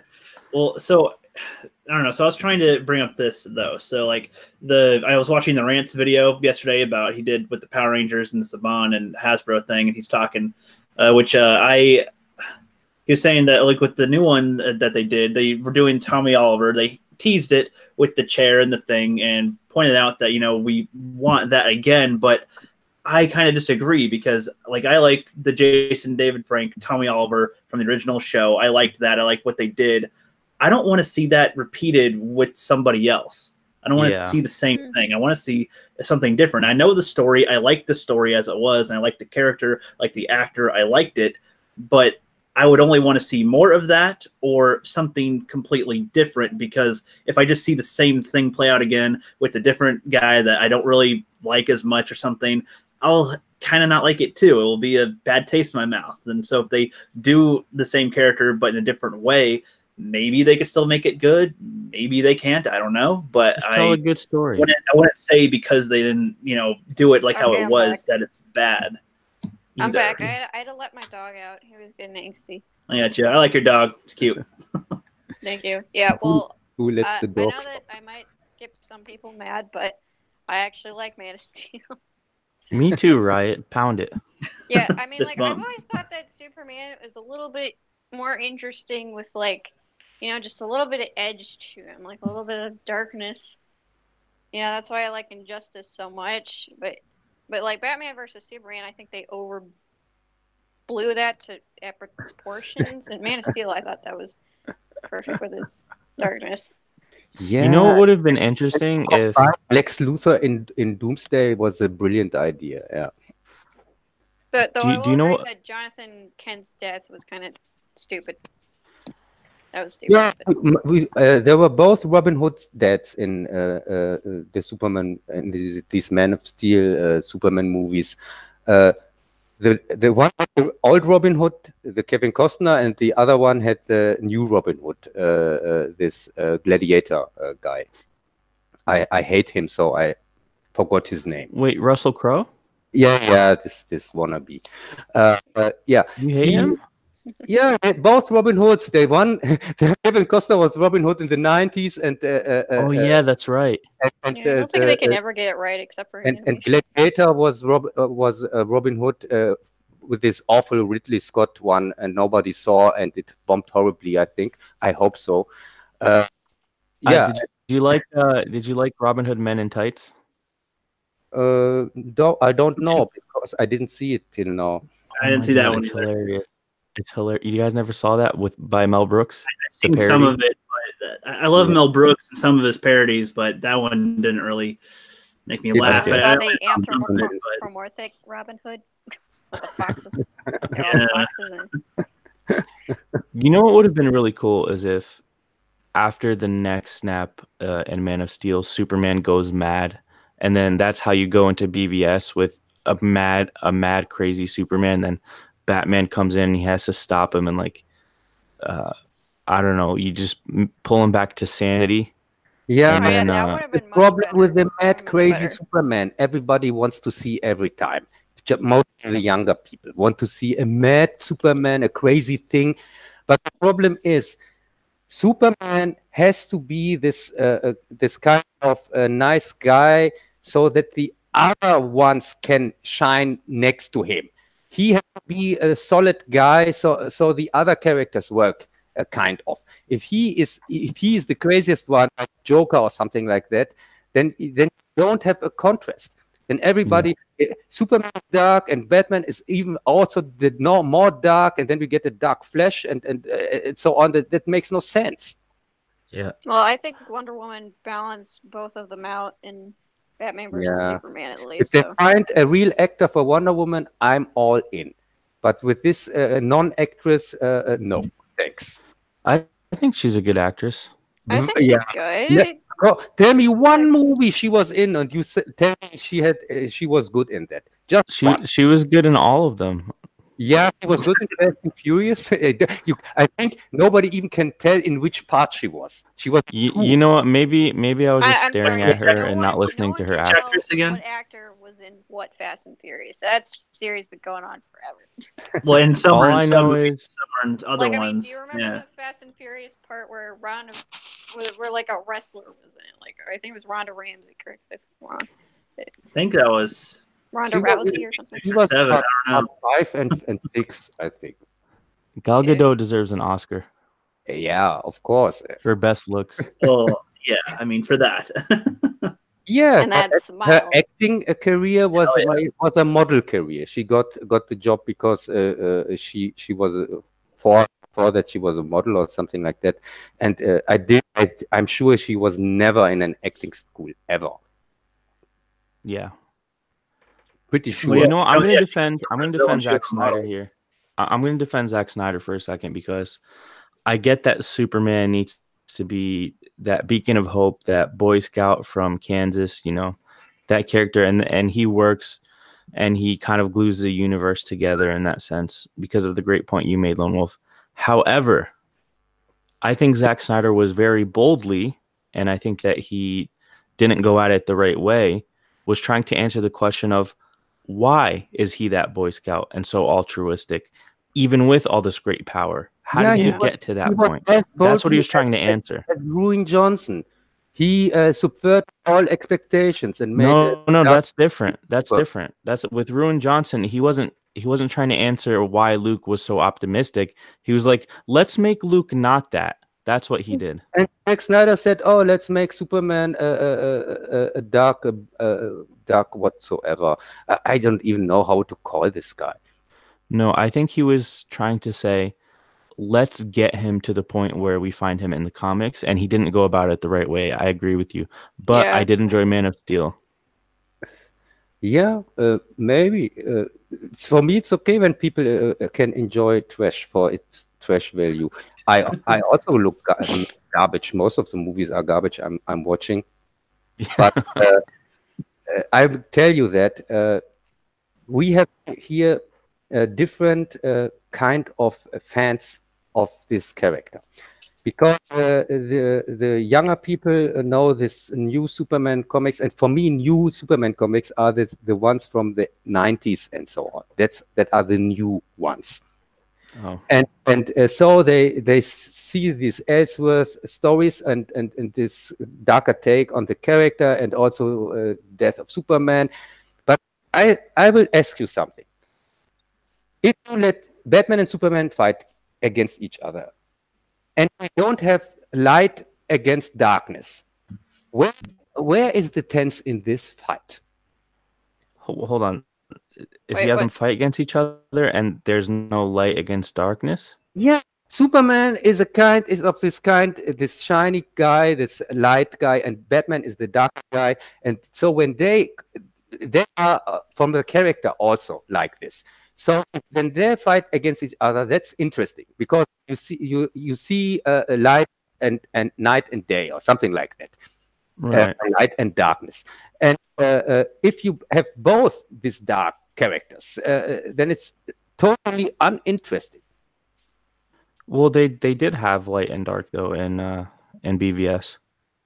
Yes, Little bit, not really. was much more dark than Batman in BVS.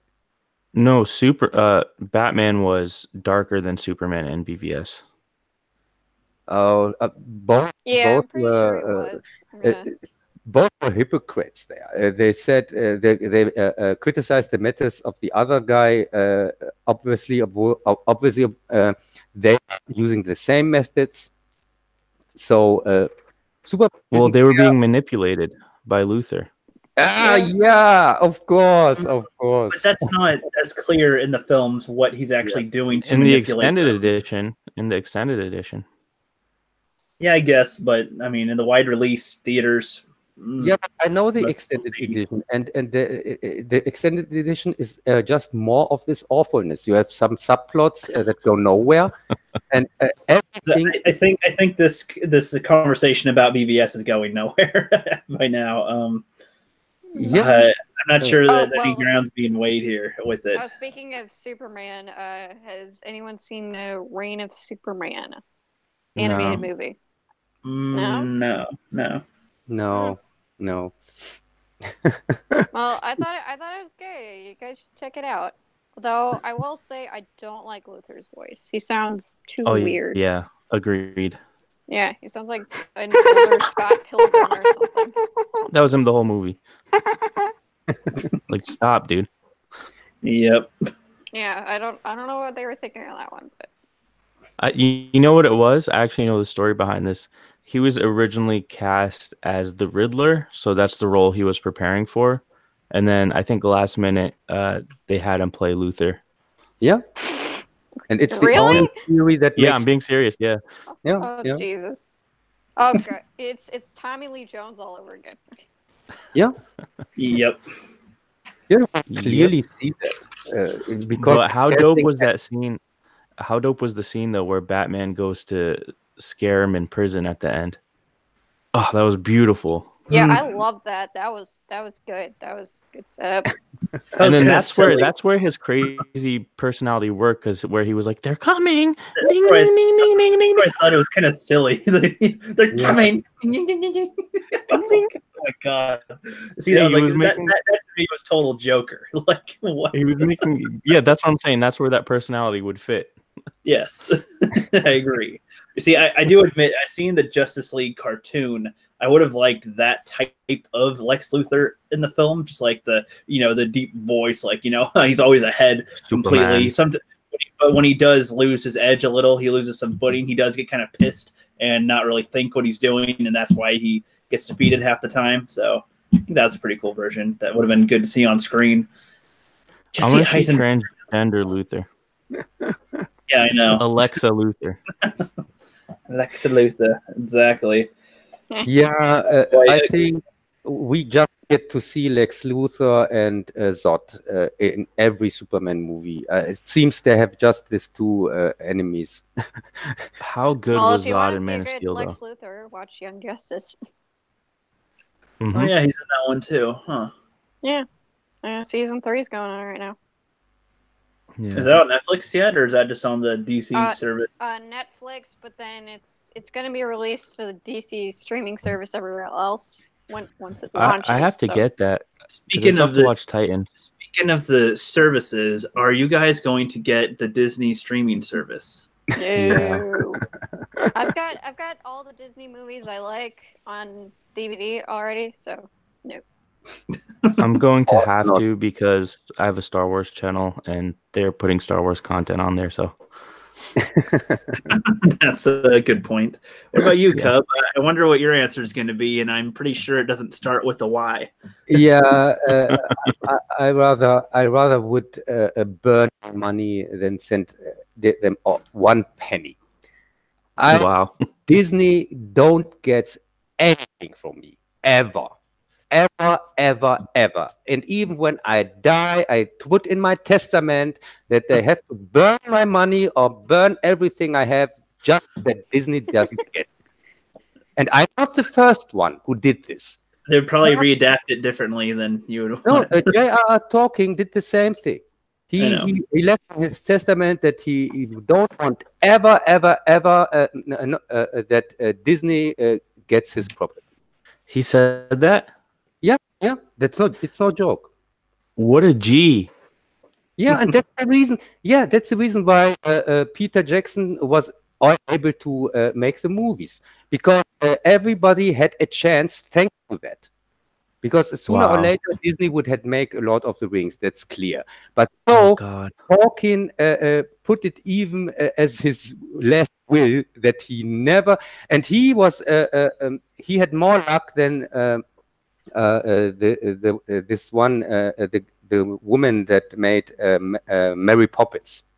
You can see it in this movie about Mary Poppins, where Disney convinces her to give her the rights, and she didn't want to, but then after all she had to because she needed the money or something like that. For me, it's really a sad story. Yeah. Ew, could you imagine Lord of the Rings under Disney? They'd probably make like Smeagol adorable. Yes, I can imagine Lord of the Rings under Disney, because Disney has now Deadpool and X-Men. I can imagine everything under Disney. It will be awful. They'll just make another Saving Private Ryan or something, you know. Under Disney. Disney owns now so much. You can expect there will become a time where they have everything. Everything and every movie is I from disagree. I think they spend too much money right now to make it all back. Nowadays they seem to reshoot every single film they make. They can't make one under a real budget. Too many remakes. I feel like they'll be hemorrhaging money at some point, and the more crap they put out into the same people's mouths, I hope that they end up not liking the taste at some point, and then want something different and go elsewhere. But like, I'll admit too, I'm tempted to get the service because there'll be a lot of stuff on there that I will have access to that I don't have access to. But then again, I'm kind of tired of streaming services in general, just being more and more and more of them. That's like that many more passwords, that many more like different apps I have to get, and different. I'm just like, it's literally becoming cable again. Which streaming channel will I watch today? And it's exactly. Yeah, me too. I only have Netflix for all the animation stuff, like the originals that they got. So yeah, I have to get ESPN Plus to watch a lot of the UFC fights now too. Everything's going that direction. I can't believe ESPN's under Disney too. That's ridiculous. How is a sports company under Disney? That's so weird. Because they own ABC and ABC owns ESPN. It's so dumb. Yeah, that's how they get around monopoly laws, Rookie. This is the reason why I don't watch any German YouTube anymore. Because here in Germany, many of these bigger channels are in networks, and those networks are in possession of companies, and those companies are in possession of other companies, and those are in possession of Disney. Most people don't know that here. They're just wondering why everybody is saying the same shit, and everybody is praising Disney movies, even if they are awful. And that's the reason. Wow. Yeah, it's no secret, but nobody cares. It's okay. I see the chance for independent, for smaller independent things coming up in the shadow of that. That's the only thing why I say there is hope. Because Disney has everything, and they have now 2 upcoming flops on their hand that will underperform, and I bet on that. Captain SJW and Shit Episode 9, they will underperform horribly. Lion King too? No, Lion King, no. No, Lion King will make its money. That's because Lion King. I didn't even watch the first one, so I don't give a shit on this shit. But Dumbo is a upcoming book, and Dumbo or whatsoever, and this Aladdin thing is from Bryan Singer. So we have here really. He's going to jail. Huh? I think he's going to jail or something. There's all these articles today about him sexually assaulting minors. Oh, I thought he has to go to jail because of his Superman Returns. Because Superman Returns. You're right. He should have gone to jail for that. Yeah, because the Superman Returns was the reason why we got this Man of Steel thing and Zack Snyder and so on. This was the reason, because it's underperformed, because this Bryan Singer guy is a hack, and I can't stand him, because what he did with some franchise, he should have made X-Men 3 with the Dark Phoenix storyline. No, he said, no, I want the chance to make a Superman movie. So what did he make? He made a Superman Return that was a continuation of Superman 2. It was so bad. Yeah, it ignored Superman 3 and 4, like the audience ignored that also back then. But this movie continued with, and that's the reason why it's so weird. Yeah, I didn't think it was awful. I just thought it was just weird. I was just like, what is going on? It is awful. To give Superman a child is the most awful idea ever.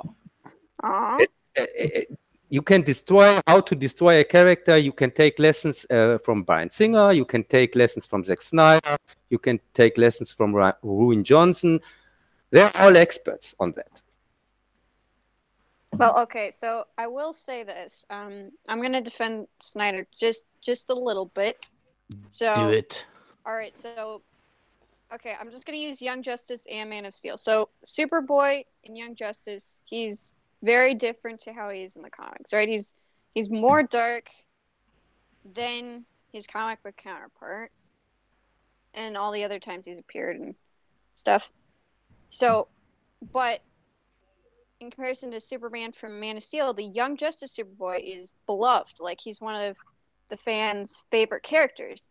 Now, why is that? That's because Snyder made a mistake. He did make a mistake with doing a darker Superman, where he didn't do enough to establish why Superman was this way. Yeah, we got a flash from his childhood, right, and stuff, but that was it.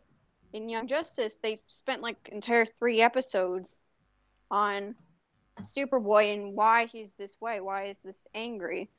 But don't tell me that he couldn't have done it in Man of Steel. They most obviously could have, but he didn't. She's got a good point. There's a lot of motive to why. Yeah, you are completely right. It's a thing I wanted to say also, that if you want to make Superman dark, you first have to establish a normal Superman. That the people get when he kills Zod. When people see Superman the first time and seeing him directly killing somebody, they don't know what this was this was a big deal for Superman, because they didn't know the character so well. And Superman, why they rushed it with the Man of Steel thing, that was because the Green Lantern disaster. Green Lantern underperformed horribly and was a bomb, and so they took the Superman thing, and because the last Superman they made was kind of in the old style of the Donner movies, they said, okay, give it to Snyder. He has fresh new ideas. Also, he had also a bomb with Watchmen, so let's maybe this time he knows his comics or something like that, because it's a dark Superman. Maybe this will work out, and this is the whole reason for this whole shit. There's no secret or something like that, or no riddle. It's clear why things happened this way. Yeah, well, I don't know. Like, I thought Snyder's Superman was a good character. It's just that people were so confused because he never did that establishing set off point to be like, oh yeah, so that's why Superman is this way now. Like, and his dad being sucked into a tornado does not count. He was like he's always brain do set up or something like that. Snyder is not able for storytelling. That's not his thing he can do. He is just a visual guy. And when somebody tells me, yeah, but Watchmen was okay. Yeah, because he had a blueprint for Watchmen. He had the Watchmen comic. And also it was a thing with a beginning, a middle, and an end. So to adapt Watchmen was not that hard. And also he adapted it partially shot for shot from the comic book. So it's really not this big deal. And I like Watchmen. To say that I'm not a Snyder hater or something like that. I like some from his old work. I like a little bit of 300. I like this Watchmen thing. Also, his old movie was okay, or kind of this animated one. And I think Snyder probably was the wrong choice to do a cinematic universe because that's just not him. He's not good at that. So if it was just Man of Steel and then like someone else was doing Batman versus Superman, I think that would have been better. Yeah, we have here some guy who is more for the visuals, and then we have here a hack like Goya, who really can't make a good script even if his life depends on it. So normally, when Goya has a director who has a vision, like in the case of Blade, then we get something decent. But when we have two hacks together, a guy who just knows the visuals and a guy who has no clue what storytelling is or something like that, then we get some messy result, like in Man of Steel or Batman vs Superman. I think Zack Snyder is a great storyteller insofar as moments. He's great at creating epic moments, but I think he starts with the moments and tries to fill in the story in between, which is why it comes out so fucked up sometimes. But I think the story, exactly. The story is the filler to the moments because he's a visual thinker, and like if you watch 300, it's just a series of epic moments. He's great at epic moments in storytelling. He's just not so great at setting them up. Yeah, but he had also in 300. He had a blueprint. He had the comic. He could. Yeah, and it's the same guy who made the Watchmen comic. So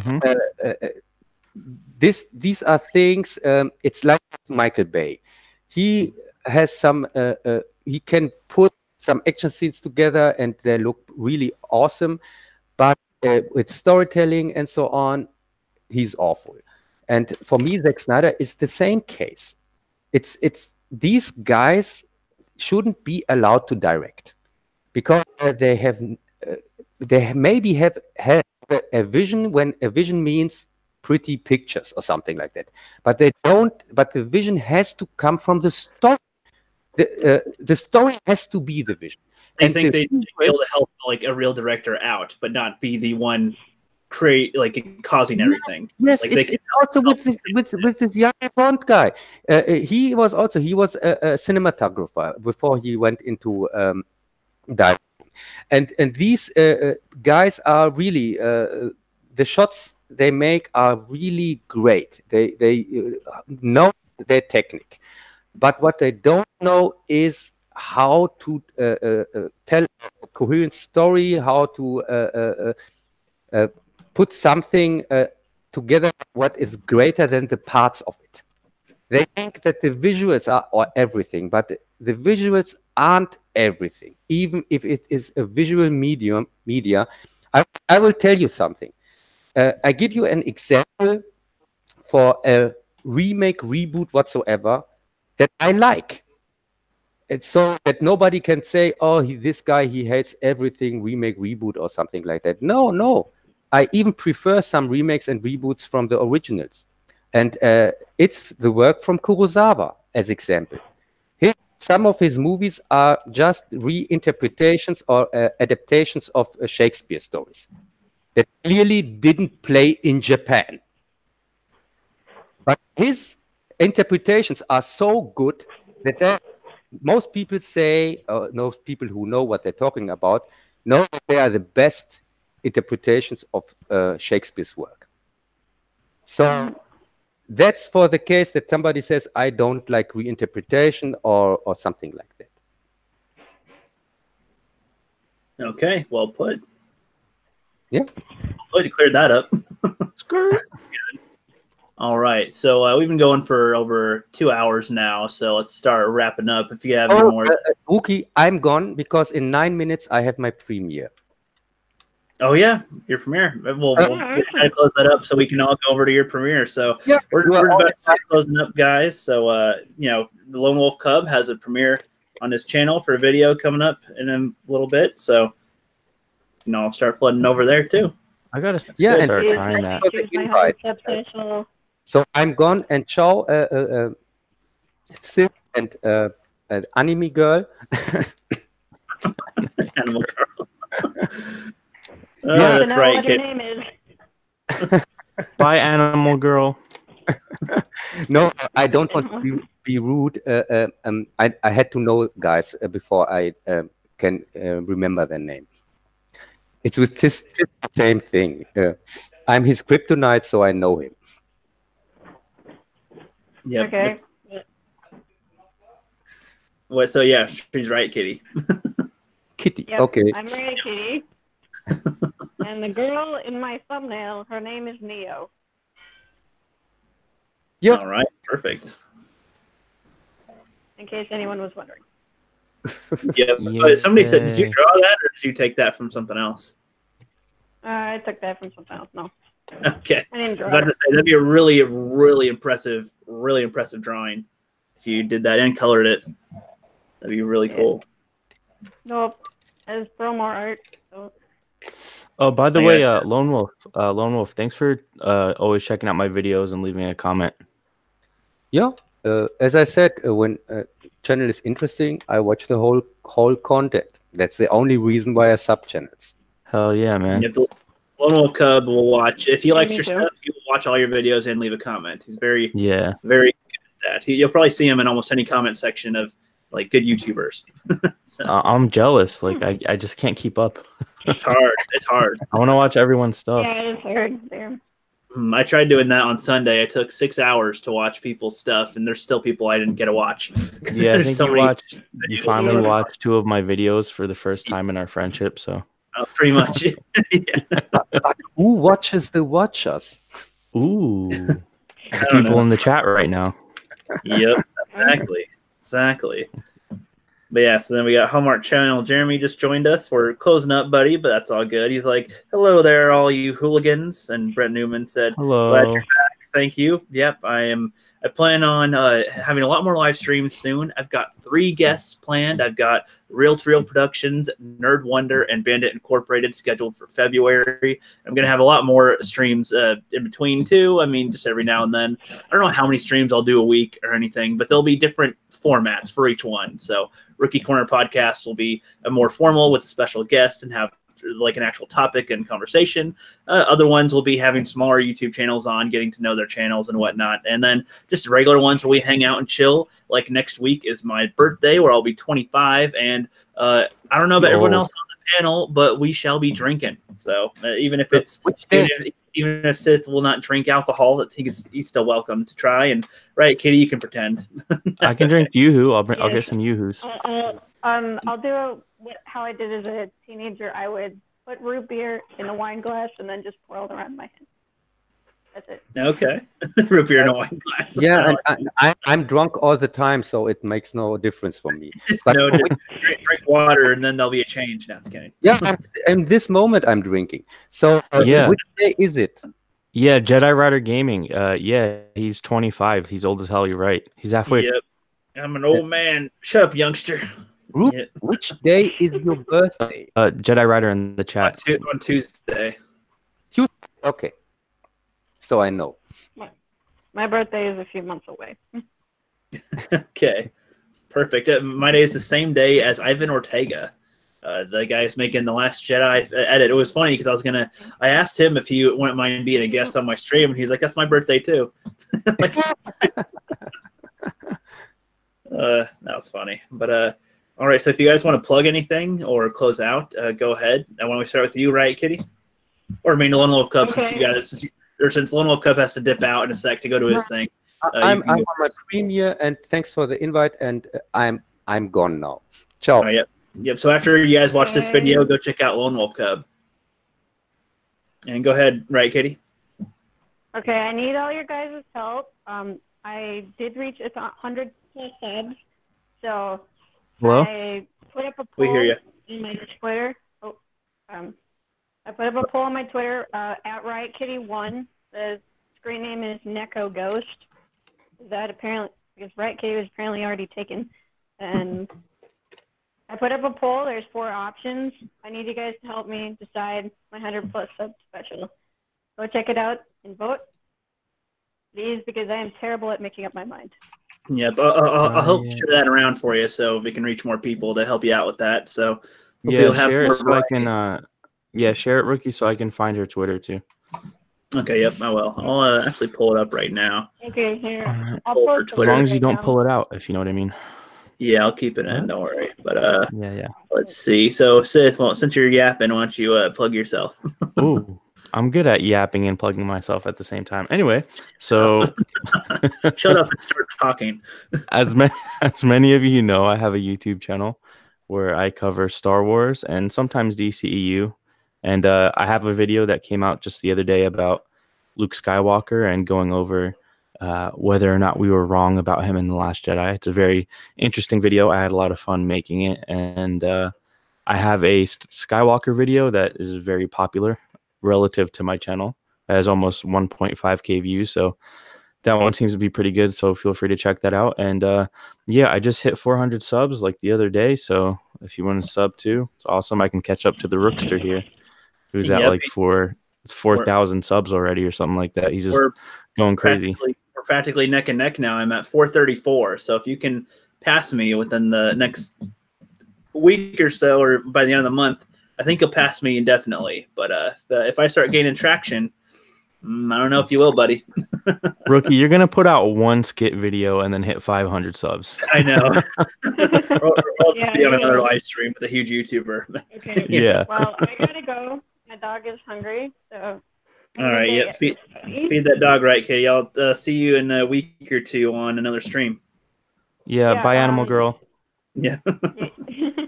Yeah. Thank you to for having me on to relieve my boredom. Yeah, no problem. We're always here to entertain. Yeah. Stay safe. Don't do cocaine. Later.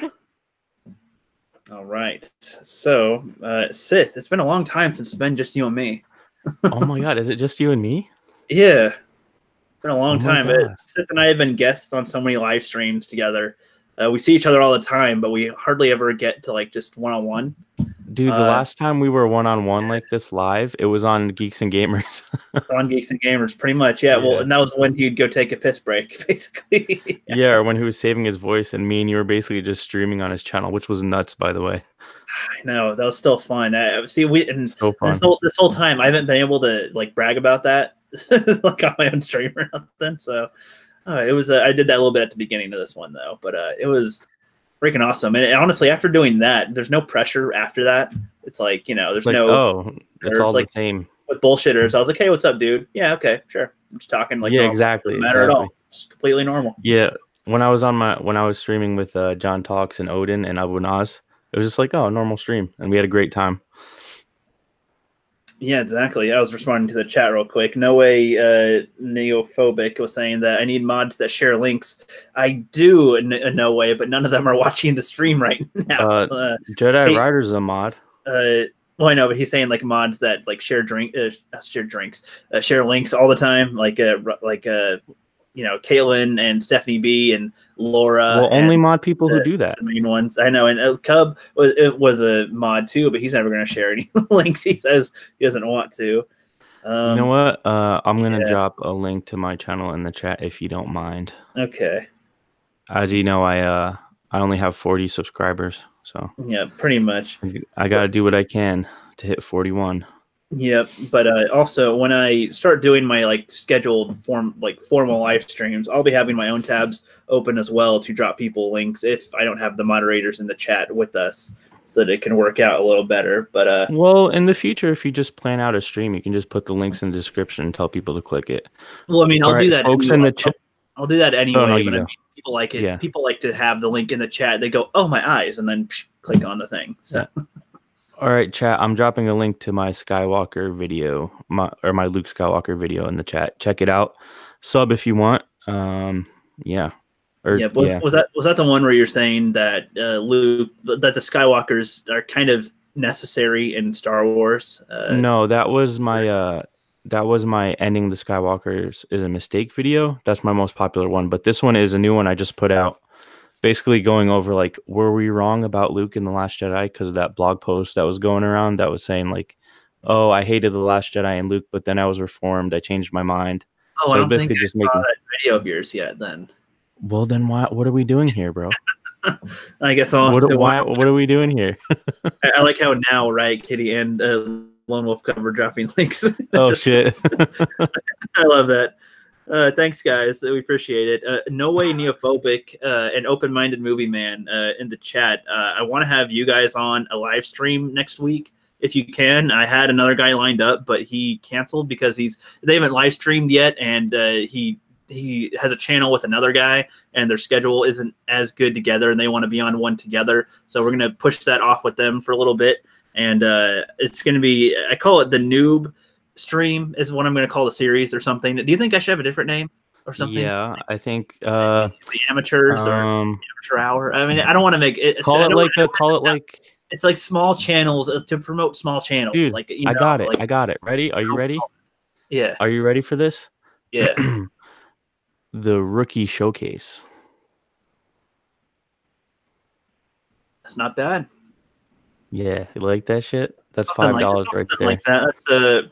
It's like, 'cause it's like presentation. Yeah, that's not bad. Rookie Showcase. What do you guys think in the chat? What do you guys think I should call it? Where I bring on smaller channels to promote them and to have them on as a guest. Like for those ones, I plan on having it be more structured this time. Sith, before I had 6 people on, and I think that sometimes they weren't able to say what they want as the new channels, and maybe didn't want to speak up as much. That wasn't a good idea on my part. But to keep it like an hour, like max, with one of the new people, and then have the second hour be with another one.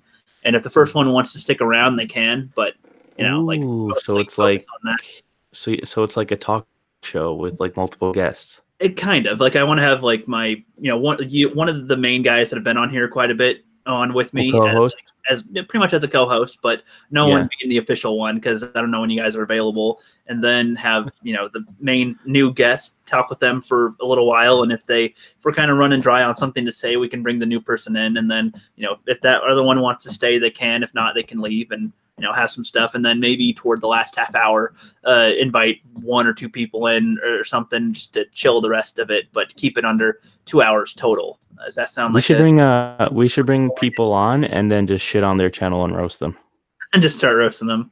Yeah, that'd be kind of fun. No Way Neophobic says the Rookie Talk. That doesn't roll off the tongue well enough. Open-Minded says the Rookies. The Rookies. I mean, I would, but that's too specific to me for it. Right? Kitty says Rookie Talks to Rookies. That's pretty good. Or something. Well, what about the Rooking? Nah. No, that's stupid. What about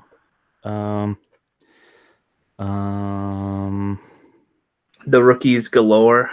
No. That sounds like a good idea for a skit title, but not for a talk show type of thing. But yeah, so like because like I have the 3 scheduled like bigger YouTube channels for the Rookie Corner for that type of thing, and then I want to have the separate smaller one for the smaller channels because I kept on kind of mixing everything, and I didn't like the flow. Like some of the episodes were good, some of the stuff was fine, but other ones I had like over 20 streams. So what about the Rookie Corner? What are you gonna do with that? the rookie corner is what the bigger guests will be on. The like Nerd Wonder, Real to Real, and Bandit and stuff. That will be the rookie corner for the main grab. The bigger one. And me, I'm a big deal now. I mean, you're a regular, so you're not special. Okay, whatever.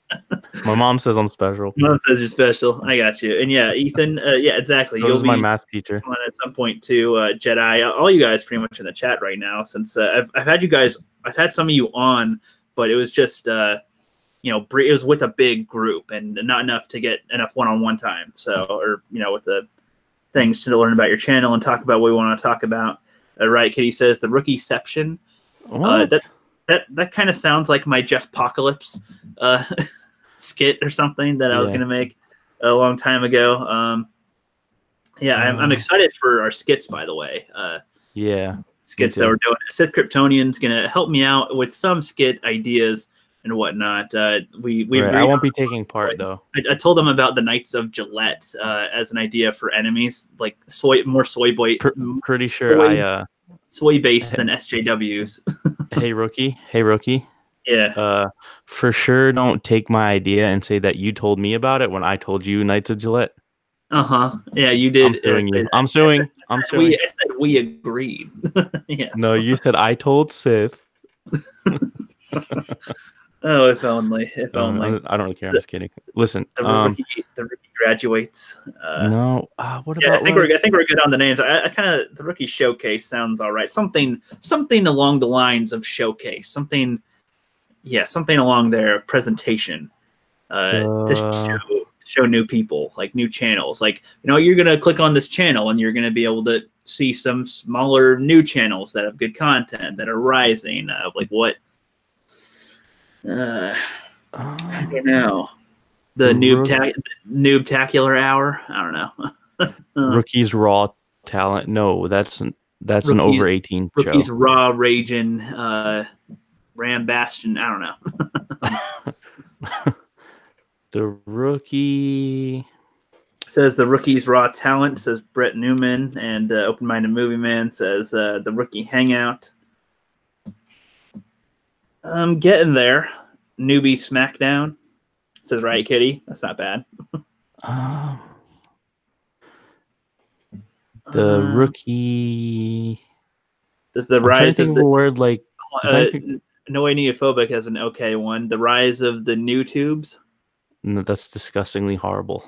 No offense, no way, but I think that's a good name, but it doesn't roll off the tongue enough to go. Like I like the name. Too long. I like the name though. That's a pretty good one. The Rookie, like what's another word for like debut? Another word for debut, like you said, showcase is one. Debut. I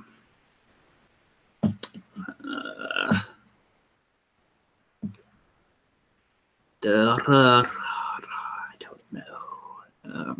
I'll think of Scout. No, I don't know. We'll think of something to call it. I have a week to come up with something. Right, Kitty said opening rookie. No, I don't want to watch that show. Opening rookie. It's a horrible show. Too many people would come to conclusions. Ooh, the Rookie's Padawans. No, that suggests that he's like sunning them. I'd have to be the Grandmaster Rookie first or something. The Grandmaster Critic. Again, that doesn't roll. About Rookie and some other people. Rookie addresses the kids. No, that's not. No, Rookie and some dudes. How? Because some of them are chicks.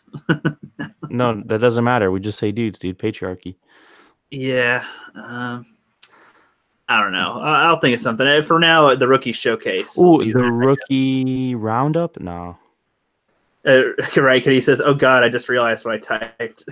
Yeah, right. Yeah, like people will come to their own conclusions, right, Kitty? It's probably not that one. You want to go home and rethink your life. Yeah, but that's okay. So we don't need to worry about what we'll call the show for that for now.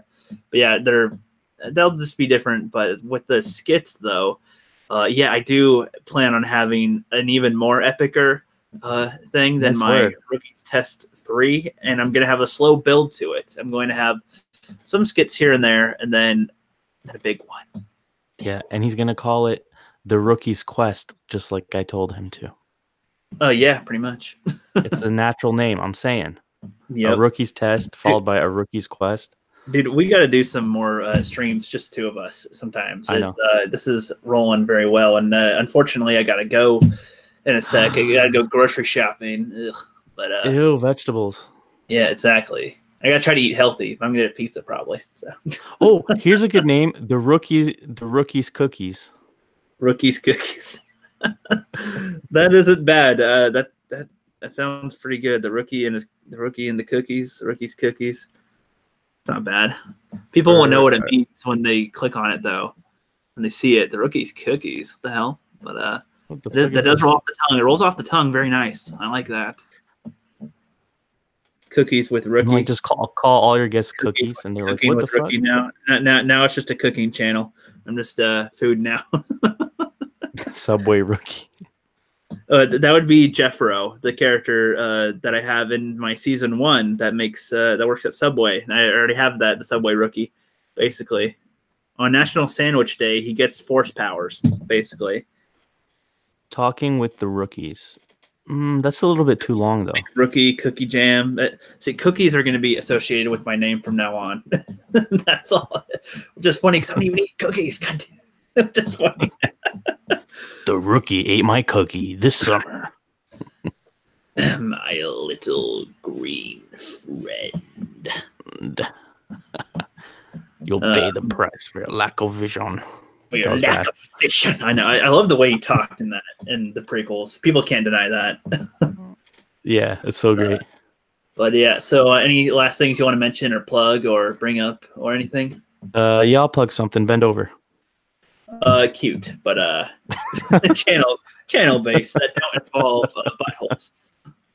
Yeah. Sorry about that. I didn't mean to end on that note. Or you're just gonna crack my back so I can walk? No, just kidding. Yeah, bro. I'm a licensed chiropractor. Yeah, so is my dick. What? Who said that?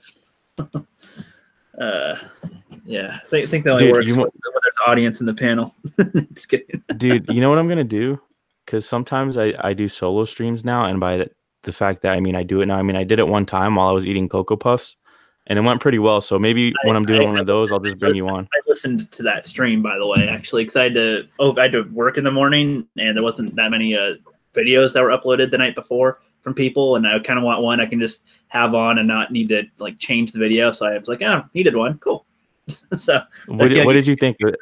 Puffs, I thought that was kind of chill, kind of funny. Yeah, I'm gonna make that a series. Just like, come eat breakfast with me. Yeah, if I'm up. Keep in mind, it's earlier for me in the morning than you when you do that. So I don't know if I'll... Well, I did that one way too early. If you drop me a link or something, then I might pop in if I wake up. Yeah.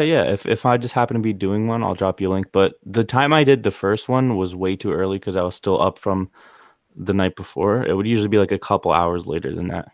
Right. Okay. Well, that'd be fine then, probably. Yeah. Sounds good. Because I think that's a good excuse for me to get more experience just streaming by myself. True. So next time, like when there's a Senate stream and nobody can make it, I can just still go live or something.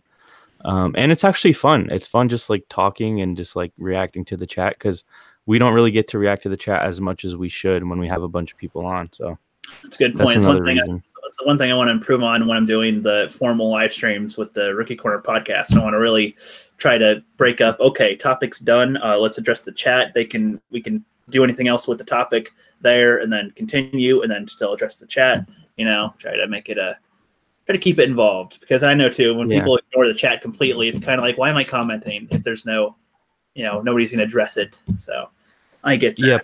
Plus my breakfast with Sith thing is kind of also like a good excuse for like maybe the last hour or last half hour to just bring someone on one-on-one. Yeah. Sounds good. Yeah. I'll do that. If I brought my friend or show. Oh, yeah. I saw you brought that other guy on the, what's his face? Myth. Yeah. Myth. N7 Myth. He's an OG member of the Senate. Yeah. Sith and Myth. I don't remember him. Ooh.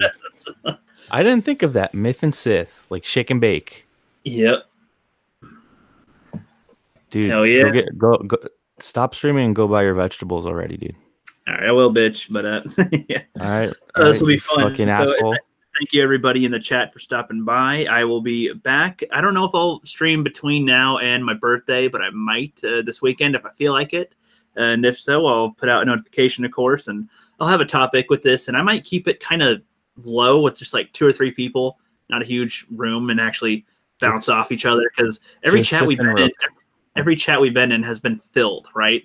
Like for the last quite a few times, been like 6 or 7 or 8 people, and it's fun, but all the time it gets a little annoying after a while. At small doses, those are fun, but you know what we should do, Rookie? We should start a show where it's me and you, and then maybe sometimes we have guests. You see, kind of just to like recapture the magic. Oh, good. We should try it, but I don't think we'd be able to be consistent, because every time we try to plan the consistent shows. No, I didn't say. But who said anything about consistent? I'm just saying, like, whenever we can, we'll just do it. Yeah, sure. Just to kind of like have an excuse, or to kind of recapture the magic that was us on the 24-hour live stream.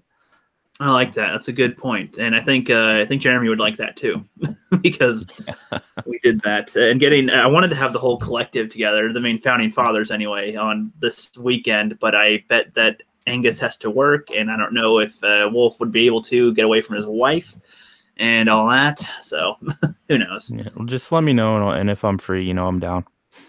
Okie dokie. Yeah, if I do stream, it'll probably be this Saturday or Sunday, but I don't know. All right. So I'll just sign off. You guys, have a good one. Yeah, dude, shut the fuck up already, dude. Yeah, keep on talking, get some lettuce. Shut the fuck up, Rookie. I have a buddy with me. I keep on running my goddamn